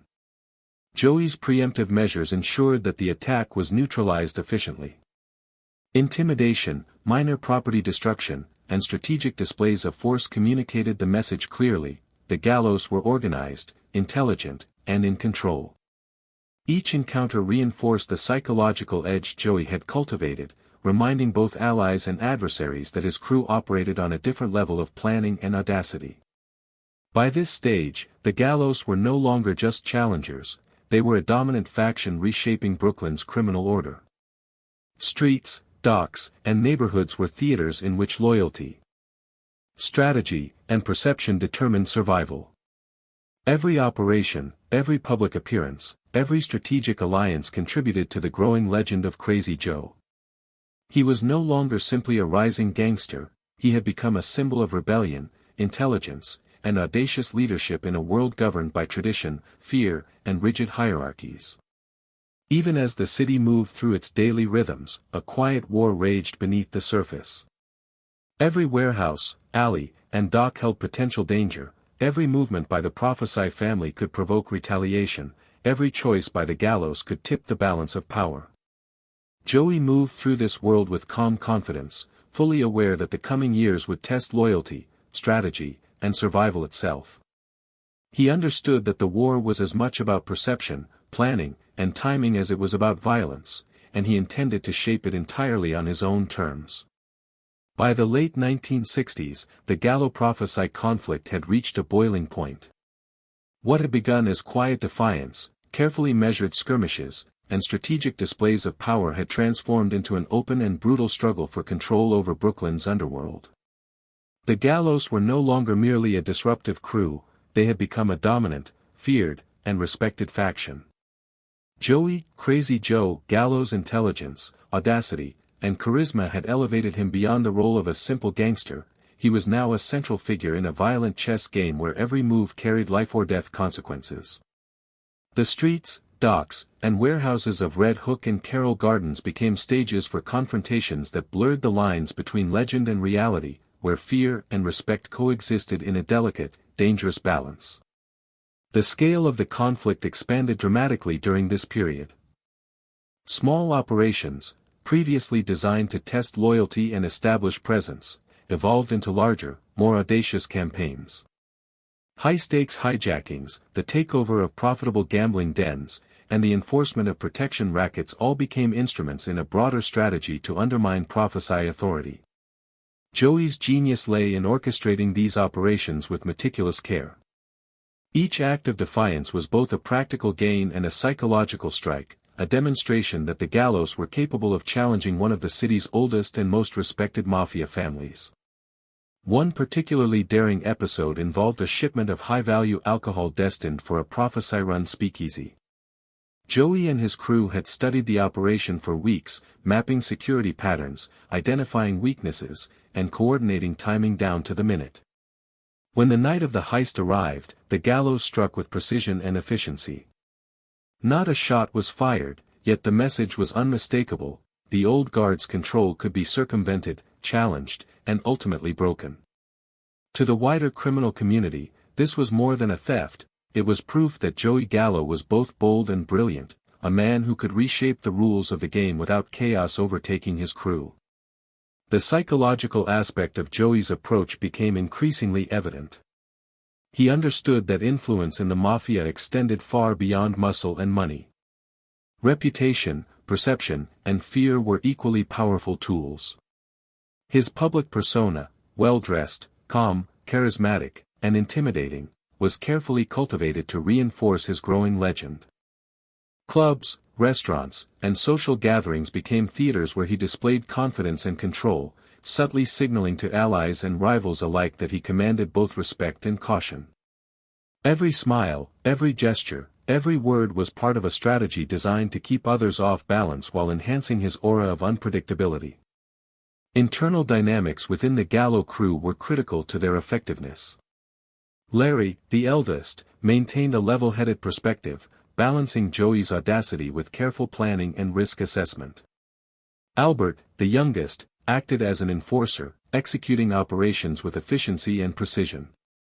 Together, the three brothers formed a unit that was not only cohesive but remarkably adaptable, capable of responding to shifting threats while maintaining an unshakable front. Loyalty was earned through shared risk, mutual respect, and the unspoken understanding that their survival depended on unity, a philosophy Joey instilled with deliberate care. The conflict also exposed fractures within the Profaci family. The old hierarchy, built on decades of tradition and fear, struggled to contain the chaos introduced by the Gallos' audacity. Younger soldiers were drawn to Joey's philosophy, seeing opportunity in his defiance and vision. This subtle erosion of loyalty weakened the Profaci family from within, as the uncertainty of allegiance and the lure of potential gain created tension, suspicion, and internal conflict. Joey's ability to exploit these dynamics amplified the impact of his actions, turning not just confrontations but perception itself into a battlefield. Violence during this phase became more frequent but remained strategic rather than chaotic. Joey recognized that reckless aggression could jeopardize the crew and provoke overwhelming retaliation. Instead, each act of force was calculated to assert dominance, intimidate rivals, and consolidate control. One incident, in particular, involved a confrontation at a gambling operation where Profaci loyalists attempted to reclaim a profitable dice game. Joey's crew anticipated the attack, positioning themselves to minimize risk while maximizing impact. The result was a decisive, intimidating display that reinforced the Gallos' control and demonstrated the effectiveness of calculated, psychological warfare. Joey's strategic vision extended beyond immediate confrontations. He meticulously gathered intelligence on rival movements, family dynamics, and potential vulnerabilities. Informants, scouts, and loyal associates provided information that allowed him to plan operations with foresight. This emphasis on intelligence, combined with his understanding of human behavior, gave Joey a unique edge. He could anticipate threats, manipulate perception, and exploit opportunities in ways that most others could not, turning every challenge into a chance to strengthen his influence and expand his control. Public perception continued to evolve alongside operational success. Joey's legend spread far beyond the streets of Brooklyn, reaching both civilians and law enforcement. Stories of his daring exploits, strategic brilliance, and charisma created a narrative that was as compelling as it was intimidating. This mythos enhanced his influence, ensuring that potential rivals and allies alike approached him with a combination of respect, fear, and curiosity. In the world of organized crime, where perception could determine survival, this intangible power was invaluable. By the end of this period, the Gallo crew had transformed from a small, ambitious faction into a dominant force capable of challenging one of New York's most established mafia families. The war had reshaped the landscape of Brooklyn's underworld. Streets, docks, and neighborhoods were no longer merely backdrops, they were active participants in a conflict defined by strategy, perception, and audacity. Joey Gallo had not only survived the initial storm but had risen to a level of influence that made him a central figure in a violent, evolving narrative, one whose consequences would ripple through the mafia for years to come. Even in moments of relative calm, Joey remained calculating and vigilant. He understood that power was never static, that perception and loyalty were as critical as force, and that every operation contributed to a larger vision. Brooklyn's streets, alive with commerce and daily life, masked a simmering war where strategy, intelligence, and audacity dictated survival. Joey, Crazy Joe, Gallo, through careful planning and fearless execution, had positioned himself not merely as a participant in this war but as its defining force, shaping the future of organized crime in ways few could have imagined. By the late 1960s, the conflict between the Gallo crew and the Profaci family had escalated into a full-scale war, one that reshaped Brooklyn's underworld and tested the limits of loyalty, strategy, and survival. Every street corner, dockside warehouse, and back alley had the potential to erupt into violence. Joey, Crazy Joe, Gallo, now a fully realized leader, orchestrated every move with a combination of intelligence, audacity, and calm precision. His crew, loyal and disciplined, followed him not out of fear alone but because they believed in his vision, his strategic mind, and his ability to navigate a dangerous world where one wrong step could be fatal. The war was not merely about territory or money, it was about power, perception, and the reshaping of influence. Joey understood that control over Brooklyn's criminal networks required more than brute force. It demanded intelligence, timing, and the ability to manipulate the perceptions of both allies and rivals. Every heist, every confrontation, every strategic move was calculated to achieve maximum effect, asserting dominance while minimizing unnecessary risk. One particularly daring operation involved intercepting a shipment of high-value goods bound for a Profaci-controlled warehouse. The Gallos executed the plan flawlessly, taking the shipment without firing a shot, leaving behind only a clear message: the old guard could no longer dictate terms unchecked. Psychological warfare became a crucial component of Joey's strategy. He understood that fear, respect, and reputation could be as powerful as bullets and muscle. His public persona, a calm, stylish, and charismatic figure, reinforced the image of invincibility and unpredictability. Social gatherings, nightclubs, and restaurants became stages on which he projected influence, subtly intimidating rivals while reinforcing loyalty among allies. Civilians and law enforcement alike were drawn into the narrative of Crazy Joe, elevating his legend beyond the streets and embedding it into the broader consciousness of Brooklyn. The Gallos' internal cohesion was another key to their effectiveness. Joey's brothers, Larry and Albert, provided complementary strengths that created a balanced and formidable leadership team. Larry's analytical mind offered careful planning and risk assessment, while Albert's capacity for swift, decisive action ensured that threats were neutralized efficiently. Together, the three brothers formed a cohesive unit capable of executing complex operations with precision. Loyalty within the crew was reinforced through shared risk, mutual respect, and the understanding that survival depended on unity. The conflict also intensified divisions within the Profaci family. Traditional hierarchies and long-standing loyalties were increasingly challenged as younger soldiers gravitated toward Joey's philosophy. Intelligence and audacity were rewarded, tradition was questioned, and loyalty was earned rather than assumed. The old guard, accustomed to unquestioned obedience, struggled to maintain control. Fractures within the family widened, creating opportunities for the Gallos to exploit vulnerabilities and expand their influence. Violence, when employed, was deliberate and strategic. One notable incident involved a confrontation at a profitable dice game, where Profaci loyalists attempted to reassert control. Joey had anticipated their move and positioned his men with careful precision. The encounter was swift and decisive, using intimidation and a minimal show of force to assert dominance without escalating to unnecessary bloodshed. Each act of calculated aggression reinforced the psychological edge the Gallos had cultivated, demonstrating their capacity for both strategy and ruthlessness. Beyond street-level operations, Joey invested heavily in intelligence and information networks. Loyal associates, informants, and strategically placed allies provided insight into rival movements and family dynamics, allowing the Gallos to plan operations with foresight. This approach distinguished Joey from more traditional leaders, who often relied on fear and hierarchy alone. His ability to anticipate threats and manipulate situations gave him a distinct advantage, enabling him to act with precision and maintain the initiative in a conflict that could easily spiral out of control. Public perception continued to play a pivotal role in the Gallos' rise. Joey's legend, built on daring exploits, strategic brilliance, and personal charisma, spread beyond Brooklyn's criminal underworld. Civilians and law enforcement became aware of his reputation, which added a layer of psychological power to his influence.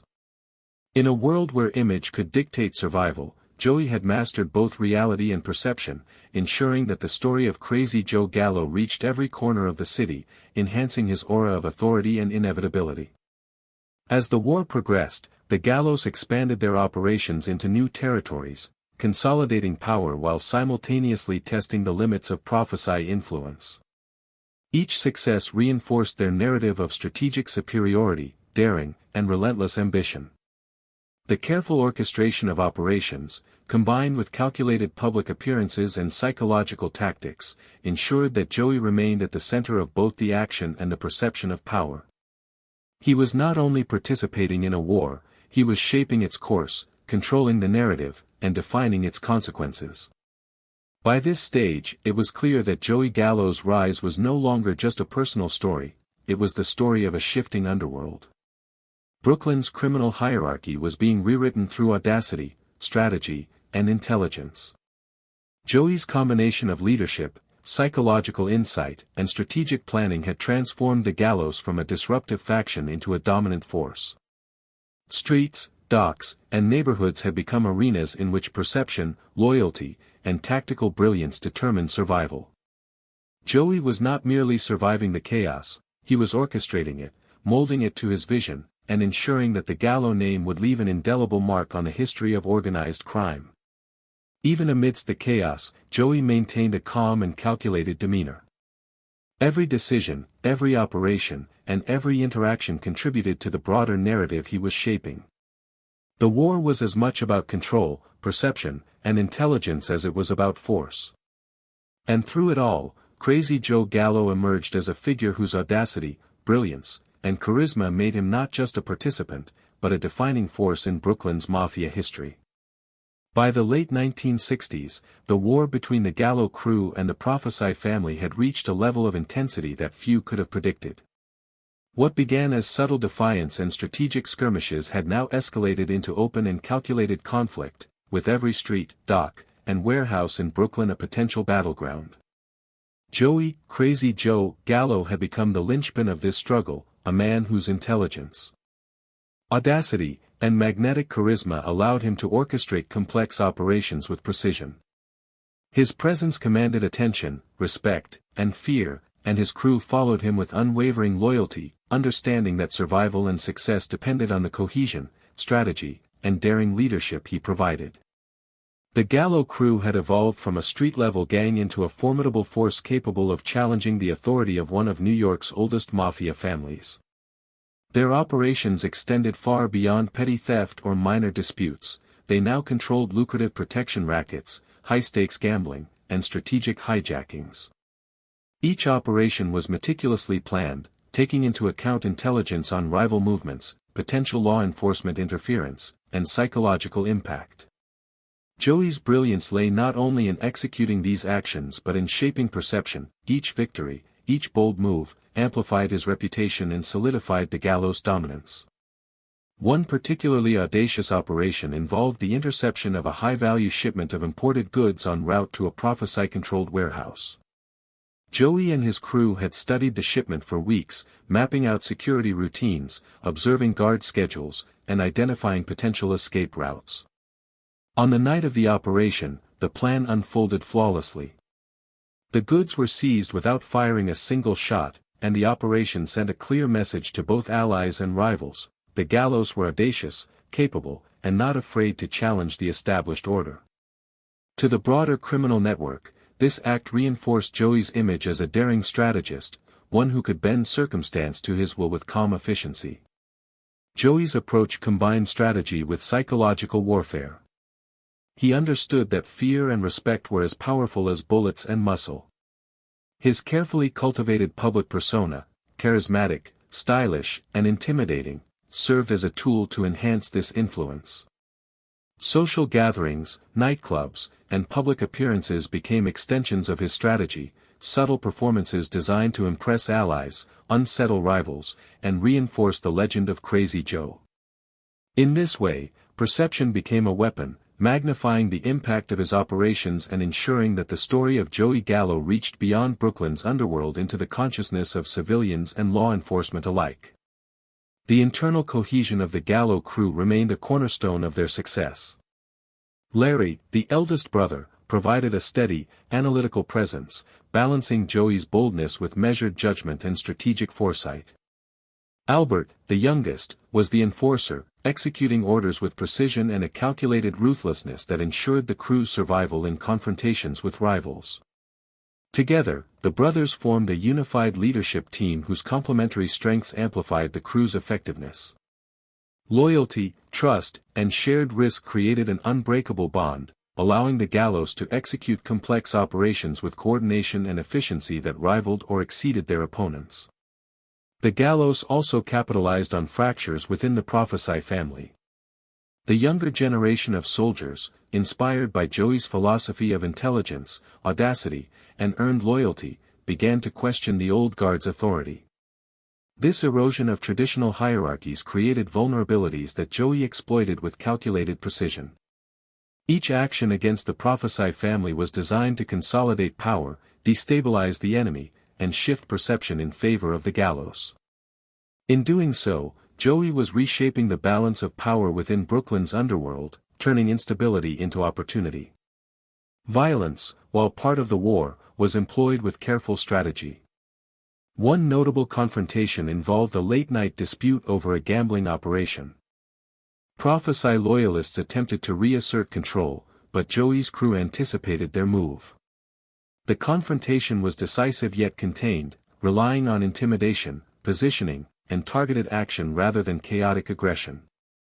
This approach ensured that the Gallos maintained the psychological advantage, demonstrating both capability and restraint, a combination that magnified fear, respect, and uncertainty among rivals. Beyond direct confrontations, Joey invested heavily in intelligence gathering. Spies, informants, and loyal associates provided him with timely and critical information regarding rival movements, potential threats, and internal weaknesses within the Profaci organization. By leveraging this intelligence, Joey was able to preempt attacks, plan operations with precision, and maintain the initiative in a war that could easily spiral out of control. This strategic approach distinguished him from traditional mafia leaders who relied primarily on fear and brute force. Public perception remained a vital battlefield. Joey's carefully managed image, his daring exploits, and his ability to balance charm with menace all contributed to the legend of Crazy Joe. Stories of his intelligence, fearlessness, and strategic brilliance spread beyond the criminal underworld, influencing civilians, law enforcement, and potential allies alike. Reputation, in this context, became a force multiplier, ensuring that the influence of Joey Gallo extended far beyond the immediate reach of his crew or their operations. By this point, the Gallos had effectively transformed Brooklyn's criminal landscape. They had become a dominant faction capable of challenging a long-established mafia family, reshaping territories, loyalties, and the very perception of power. Joey Gallo's combination of audacity, intellect, and strategic foresight allowed him not only to survive but to thrive amid chaos. Streets, docks, and neighborhoods had become arenas of strategy and perception, and Joey stood at the center, orchestrating a war that was as psychological as it was physical. Even in moments of relative calm, Joey maintained vigilance and composure. Every decision, operation, and interaction was part of a broader strategy to consolidate power, influence perception, and ensure the survival of his crew. The war was far from over, but through intelligence, audacity, and calculated risk, Crazy Joe Gallo had positioned himself as a defining force in Brooklyn's mafia history, a man whose legend was built as much on strategy and perception as on action itself. By the early 1970s, Joey, Crazy Joe, Gallo had transformed from a daring street-level operator into one of the most notorious and formidable figures in Brooklyn's criminal underworld. The years of escalating conflict with the Profaci family had left a city simmering with tension, and Joey's rise to power had been marked by audacious operations, meticulous strategy, and the cultivation of an almost mythic reputation. Brooklyn's streets, once bustling with everyday life, now seemed to pulse with the invisible energy of a war in progress, every warehouse, dock, and back alley potentially a theater of confrontation, and every shadow could conceal both opportunity and danger. Joey's approach to leadership had evolved into a blend of tactical intelligence, psychological insight, and personal charisma. He understood that survival and dominance required more than muscle, they demanded strategy, perception, and the ability to manipulate both allies and rivals. His crew, disciplined and loyal, followed him not merely out of fear but because they believed in his vision and in his capacity to navigate the treacherous waters of organized crime. Loyalty was earned, respect was maintained, and audacity was rewarded, creating a dynamic that reinforced both cohesion and effectiveness within the Gallo organization. The war with the Profaci family had reached a critical stage. Previously small skirmishes and targeted operations had escalated into violent confrontations, as both sides sought to assert dominance and control over lucrative operations. Warehouses, docks, and gambling dens became arenas of strategy and aggression, with Joey orchestrating moves that combined intimidation, tactical precision, and psychological manipulation. One particularly notable incident involved the interception of a high-value shipment of goods, executed with flawless timing and coordination. No shots were fired, yet the operation sent a powerful message: the Gallos were intelligent, capable, and not bound by the traditions or limitations of the old guard. Joey's understanding of perception as a tool of power became increasingly sophisticated. He recognized that legend and reputation were as influential as actual capability. Public appearances, social engagements, and even casual encounters were leveraged to cultivate an image of controlled danger. Stylish attire, calm demeanor, and an air of unpredictability reinforced the aura of Crazy Joe. Rivals were unsettled, allies inspired, and the broader public, civilian and law enforcement alike, became aware of a figure who seemed to operate above the conventional rules of crime.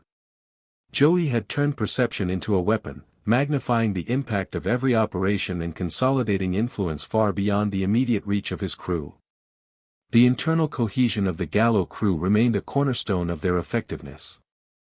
Larry Gallo provided a steadying presence, balancing Joey's audacity with careful planning and analytical insight, while Albert Gallo acted as the enforcer, carrying out operations with precision and decisiveness. This triad of leadership allowed the crew to execute complex operations with remarkable efficiency. Mutual trust, shared risk, and a clear understanding of roles strengthened the unit, enabling them to navigate a landscape of shifting alliances, betrayal, and constant danger with remarkable cohesion. The Gallos also exploited fractures within the Profaci family. Younger soldiers, drawn to Joey's philosophy of audacity, intelligence, and earned loyalty, began questioning the authority of the old guard. Traditional hierarchies became increasingly unstable, providing openings that Joey leveraged with calculated precision.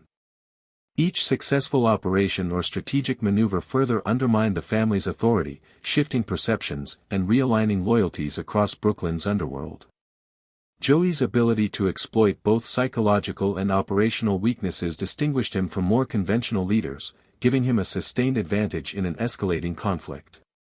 Violence, while a tool in the war, was executed with precision and purpose rather than recklessness. One notable confrontation involved a disputed waterfront operation where Profaci loyalists attempted to reclaim control. Joey anticipated the attack, positioning his men strategically and employing a combination of intimidation and targeted action to neutralize the threat. The result was both effective and symbolic. The Gallos asserted dominance while demonstrating the disciplined and calculated nature of their operations. Such encounters reinforced the psychological edge Joey maintained, amplifying both fear and respect among adversaries. Beyond the streets, Joey's investment in intelligence gathering proved critical. Informants, loyal associates, and strategically placed allies provided him with real-time information about rival movements, potential threats, and vulnerabilities within enemy ranks. This intelligence allowed him to plan with foresight, anticipate attacks, and manipulate situations to his advantage.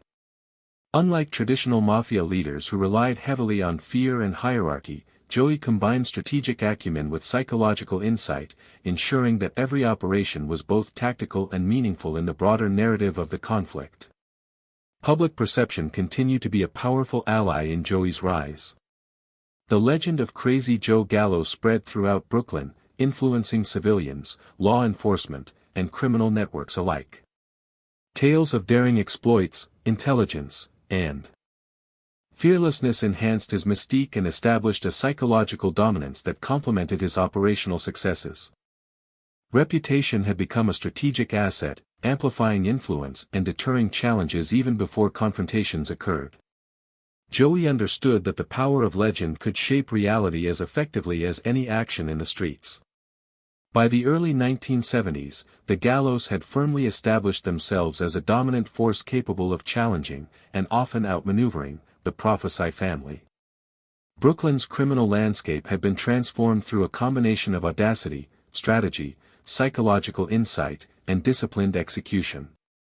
Joey Gallo was no longer merely a participant in the underworld, he had become a defining force, a man whose intellect and courage allowed him to shape the course of events, bend perception to his advantage, and leave an indelible mark on the history of organized crime. Even amid the escalating chaos, Joey maintained an air of calm control. Every operation, every decision, every public appearance contributed to a carefully constructed narrative of power, strategy, and inevitability. The streets, alleys, and docks of Brooklyn were theaters of both action and perception, and Joey moved through them with a combination of calculation and audacity that few could match.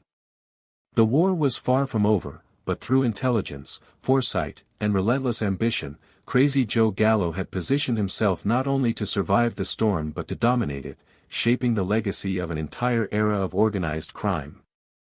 By the early 1970s, Joey, Crazy Joe, Gallo had become a figure whose reputation extended far beyond the streets of Brooklyn. The conflict with the Profaci family had evolved into a protracted war, a battle of wits, audacity, and perception that reshaped the very fabric of organized crime in New York. Brooklyn's docks, warehouses, and narrow alleyways had become stages for a high-stakes chess game where strategy, intelligence, and calculated risk determined survival. Joey's influence was no longer limited to his crew, it had spread into the wider criminal underworld, infiltrating rival networks, law enforcement awareness, and public consciousness alike. Every move he made carried weight, and every decision was scrutinized, anticipated, and feared. Joey's approach combined bold action with meticulous planning. Each operation was designed not just to achieve immediate gains but to assert dominance, manipulate perception, and consolidate power. One particularly audacious venture involved taking control of a lucrative gambling syndicate that had long operated under Profaci oversight. Joey studied the operation for weeks, learning the schedules of key personnel, the layout of the property, and the routines of guards and staff. On the night of the takeover, the Gallos executed the plan with surgical precision. The operation was swift, efficient, and clean, leaving no room for immediate retaliation. The psychological impact, however, was profound. Word of the audacious move spread quickly, reinforcing Joey's reputation as a cunning, fearless, and unpredictable force. Public perception continued to play a vital role in Joey's strategy. He understood that influence extended far beyond physical dominance. Charisma, style, and presence were tools as effective as guns and muscle. Joey cultivated a persona that was at once charming and dangerous, commanding attention and respect in social settings while subtly unsettling rivals. Nightclubs, restaurants, and even casual encounters became stages where he reinforced his legend, blurring the line between reality and myth. To the wider community, Crazy Joe was as much a psychological force as a physical one, his mere presence shaping the perceptions of allies, adversaries, and observers alike. The cohesion of the Gallo crew remained a central strength. Larry Gallo's analytical mind provided careful planning and risk assessment, balancing Joey's impulsive brilliance with strategic foresight. Albert Gallo acted as the enforcer, executing plans decisively and ensuring that threats were neutralized efficiently. Together, the three brothers created a unit whose unity, loyalty, and trust allowed them to operate with precision, coordination, and effectiveness unmatched by most rivals. This cohesion enabled the Gallos to navigate shifting alliances, internal betrayal, and constant danger, maintaining their edge in an increasingly unpredictable landscape. As the conflict intensified, the Gallos exploited fractures within the Profaci family. Traditional hierarchies, built on fear and obedience, were increasingly questioned by younger soldiers who admired Joey's philosophy of audacity, intelligence, and earned loyalty. The erosion of the old guard's authority created vulnerabilities that Joey skillfully exploited, executing operations that consolidated power while destabilizing his rivals. Each victory reinforced the narrative of the Gallos' strategic superiority, shifting perception and loyalty in their favor, and ensuring that they remained one step ahead in a conflict that could easily spiral out of control. Violence, when employed, was precise and purposeful. One notable confrontation involved a disputed waterfront operation where Profaci loyalists attempted to reclaim control of a profitable venture. Joey anticipated their move, positioning his men strategically and employing intimidation and targeted force to neutralize the threat. The outcome demonstrated both tactical brilliance and psychological dominance. The Gallos asserted authority while reinforcing their reputation for disciplined, calculated action. Each such encounter amplified fear among rivals and respect among allies, further solidifying Joey's position as a central figure in Brooklyn's underworld. Joey's commitment to intelligence gathering set him apart from traditional mafia leaders. Informants, loyal associates, and carefully placed observers provided real-time information about rival movements, potential threats, and internal weaknesses within the Profaci organization. This intelligence allowed Joey to preempt attacks, plan operations with precision, and maintain the initiative in a conflict where any misstep could be fatal. His reliance on foresight, analysis, and strategic thinking distinguished him from others who relied primarily on force, elevating his approach to both an art and a science. Public perception, intelligence, and operational success intertwined to reinforce the legend of Crazy Joe. Stories of daring heists, strategic brilliance, and fearless leadership spread through the underworld and into civilian awareness. Law enforcement began to track his movements more closely, fascinated by his audacity and wary of his unpredictability. Every operation, public appearance, and strategic maneuver contributed to a narrative that enhanced his influence, instilled caution in rivals, and maintained morale and loyalty within his own crew. By this stage, the Gallos had firmly established themselves as a dominant force in Brooklyn. The balance of power had shifted, and Joey Gallo had emerged not only as a central player but as a defining figure whose intelligence, audacity, and charisma allowed him to control perception, manipulate alliances, and shape the course of organized crime in the city. Brooklyn's criminal landscape had been irrevocably transformed. Streets, docks, and neighborhoods were theaters where strategy, perception, and calculated risk determined survival, and Joey stood at the center, orchestrating a conflict as much psychological as physical. Even amidst the ever-present tension, Joey maintained his calm, calculating demeanor. Every decision, operation, and public gesture contributed to a broader strategy of dominance, influence, and legacy. The war was far from over, but through intelligence, foresight, and relentless ambition, Crazy Joe Gallo had positioned himself as a figure whose legend would endure, a man whose actions would be remembered long after the streets of Brooklyn quieted and the echoes of his audacity faded into history. By the early 1970s, Joey, Crazy Joe, Gallo had become more than just a gangster, he had become a symbol of audacity, cunning, and unpredictability in Brooklyn's underworld. His rise from street-level scrapper to a dominant force challenging one of New York's oldest mafia families had been forged through a combination of daring operations, meticulous planning, and an uncanny ability to manipulate perception. The city itself seemed to pulse with the tension of his conflict, every dock, warehouse, and back alley a potential stage for confrontation, and every shadow concealing both opportunity and danger. Joey's reputation had spread far beyond his immediate crew, civilians, rival criminals, and law enforcement alike whispered his name with a mixture of awe and caution, recognizing a man who operated according to his own rules, unbound by tradition or hierarchy. The Gallo crew's dominance was no accident. Each operation, whether a high-stakes heist, a calculated intimidation, or a precise enforcement of territory, was executed with careful attention to detail. One particularly audacious venture involved the takeover of a profitable waterfront operation that had been under Profaci family control for decades.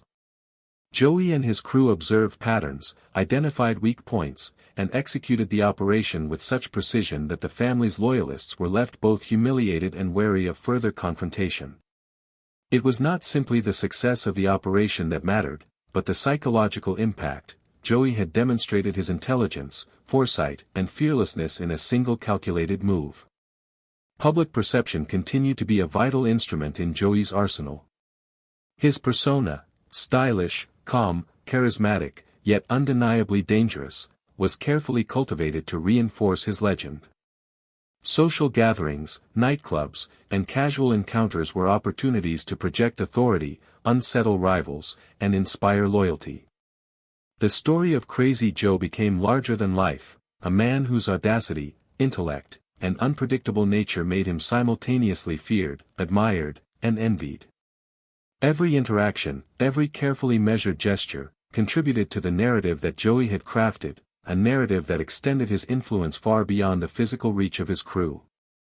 Internal cohesion of the Gallo crew remained critical to their operational success.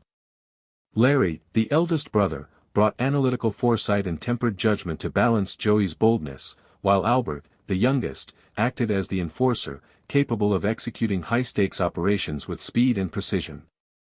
This complementary leadership created a unit whose discipline, loyalty, and trust allowed them to respond effectively to shifting threats, rival maneuvers, and unforeseen complications. It was this unity, reinforced through shared risk and mutual respect, that enabled the Gallos to maintain their edge in an increasingly volatile criminal landscape. The erosion of the Profaci family's internal cohesion further amplified the Gallos' advantage. Younger soldiers, inspired by Joey's philosophy of audacity and intelligence, began questioning the authority of the old guard. Traditional hierarchies, once assumed and enforced, were destabilized as loyalty shifted subtly toward the Gallo faction. Joey leveraged these fractures with precision, orchestrating operations that consolidated power, destabilized rivals, and manipulated perception to his advantage. Each success further solidified the narrative that the Gallos were not merely challengers, they were the new dominant force in Brooklyn.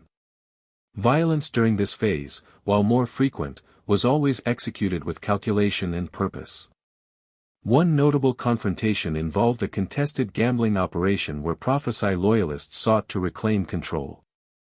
Joey anticipated the move, positioning his men with strategic foresight and employing targeted intimidation to neutralize the threat. The outcome was decisive. The Gallos asserted dominance without resorting to unnecessary chaos, reinforcing the psychological and operational superiority that had become Joey's hallmark. Such precision in violence demonstrated both discipline and strategic genius, further amplifying fear among rivals and loyalty among allies. Intelligence gathering remained central to Joey's strategy. Informants, strategically placed allies, and vigilant observers provided timely information about enemy movements, potential threats, and vulnerabilities. This network allowed Joey to anticipate rival actions, plan operations with surgical precision, and maintain initiative in a war where any misstep could prove fatal. Unlike traditional mafia leaders, who often relied on fear or brute force alone, Joey's integration of intelligence, psychological insight, and operational execution elevated his approach into a sophisticated art of influence and control. The broader perception of Joey Gallo continued to grow, cementing his mythos across both criminal and civilian communities. Tales of clever heists, daring confrontations, and fearless leadership amplified his reputation. Law enforcement began to track his movements with increased interest, wary of his unpredictability and audacity. For allies and rivals alike, the legend of Crazy Joe had tangible effects. Respect, fear, and caution influenced behavior before any physical action occurred, demonstrating the profound power of perception in his world. By this point, the Gallos had not only survived but thrived, transforming Brooklyn's criminal landscape. They had shifted the balance of power, redefined loyalty, and imposed a new understanding of influence within the underworld. Streets, docks, and neighborhoods were arenas in which perception, intelligence, and strategy determined outcomes, and Joey stood at the center as the defining force. Every operation, every strategic maneuver, and every calculated display of audacity reinforced his dominance, leaving an indelible imprint on organized crime that would be remembered long after the dust of conflict settled. Even amid the constant tension and unpredictability of the underworld, Joey maintained his calm, measured demeanor. Every decision, every move, and every public appearance contributed to a narrative of control, intelligence, and inevitability. The war was far from over, but through foresight, audacity, and relentless strategic execution, Crazy Joe Gallo had secured a legacy that extended beyond his immediate environment, establishing him as a figure whose influence, legend, and daring would endure in the annals of Mafia history.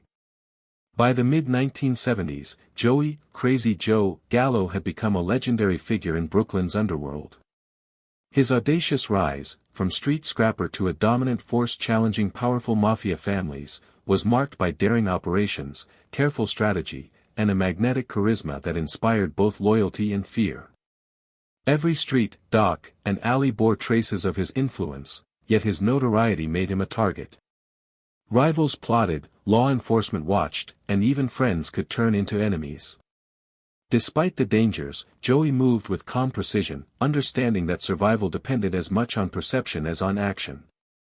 The cohesion of the Gallo crew, Larry's analytical mind, Albert's decisiveness, and Joey's bold leadership, allowed them to execute complex operations while navigating constant threats. Loyalty, shared risk, and trust ensured the crew's effectiveness and survival. Joey's charisma and careful cultivation of his public persona reinforced his legend, making him appear larger than life, a man who seemed untouchable yet always in control. Ultimately, Joey's life came to a violent end at Umberto's Clam House in Little Italy, a stark reminder that even the most audacious and brilliant leaders could fall. Yet his legend endured. Tales of his fearlessness, intelligence, and daring exploits spread across the underworld and into public imagination.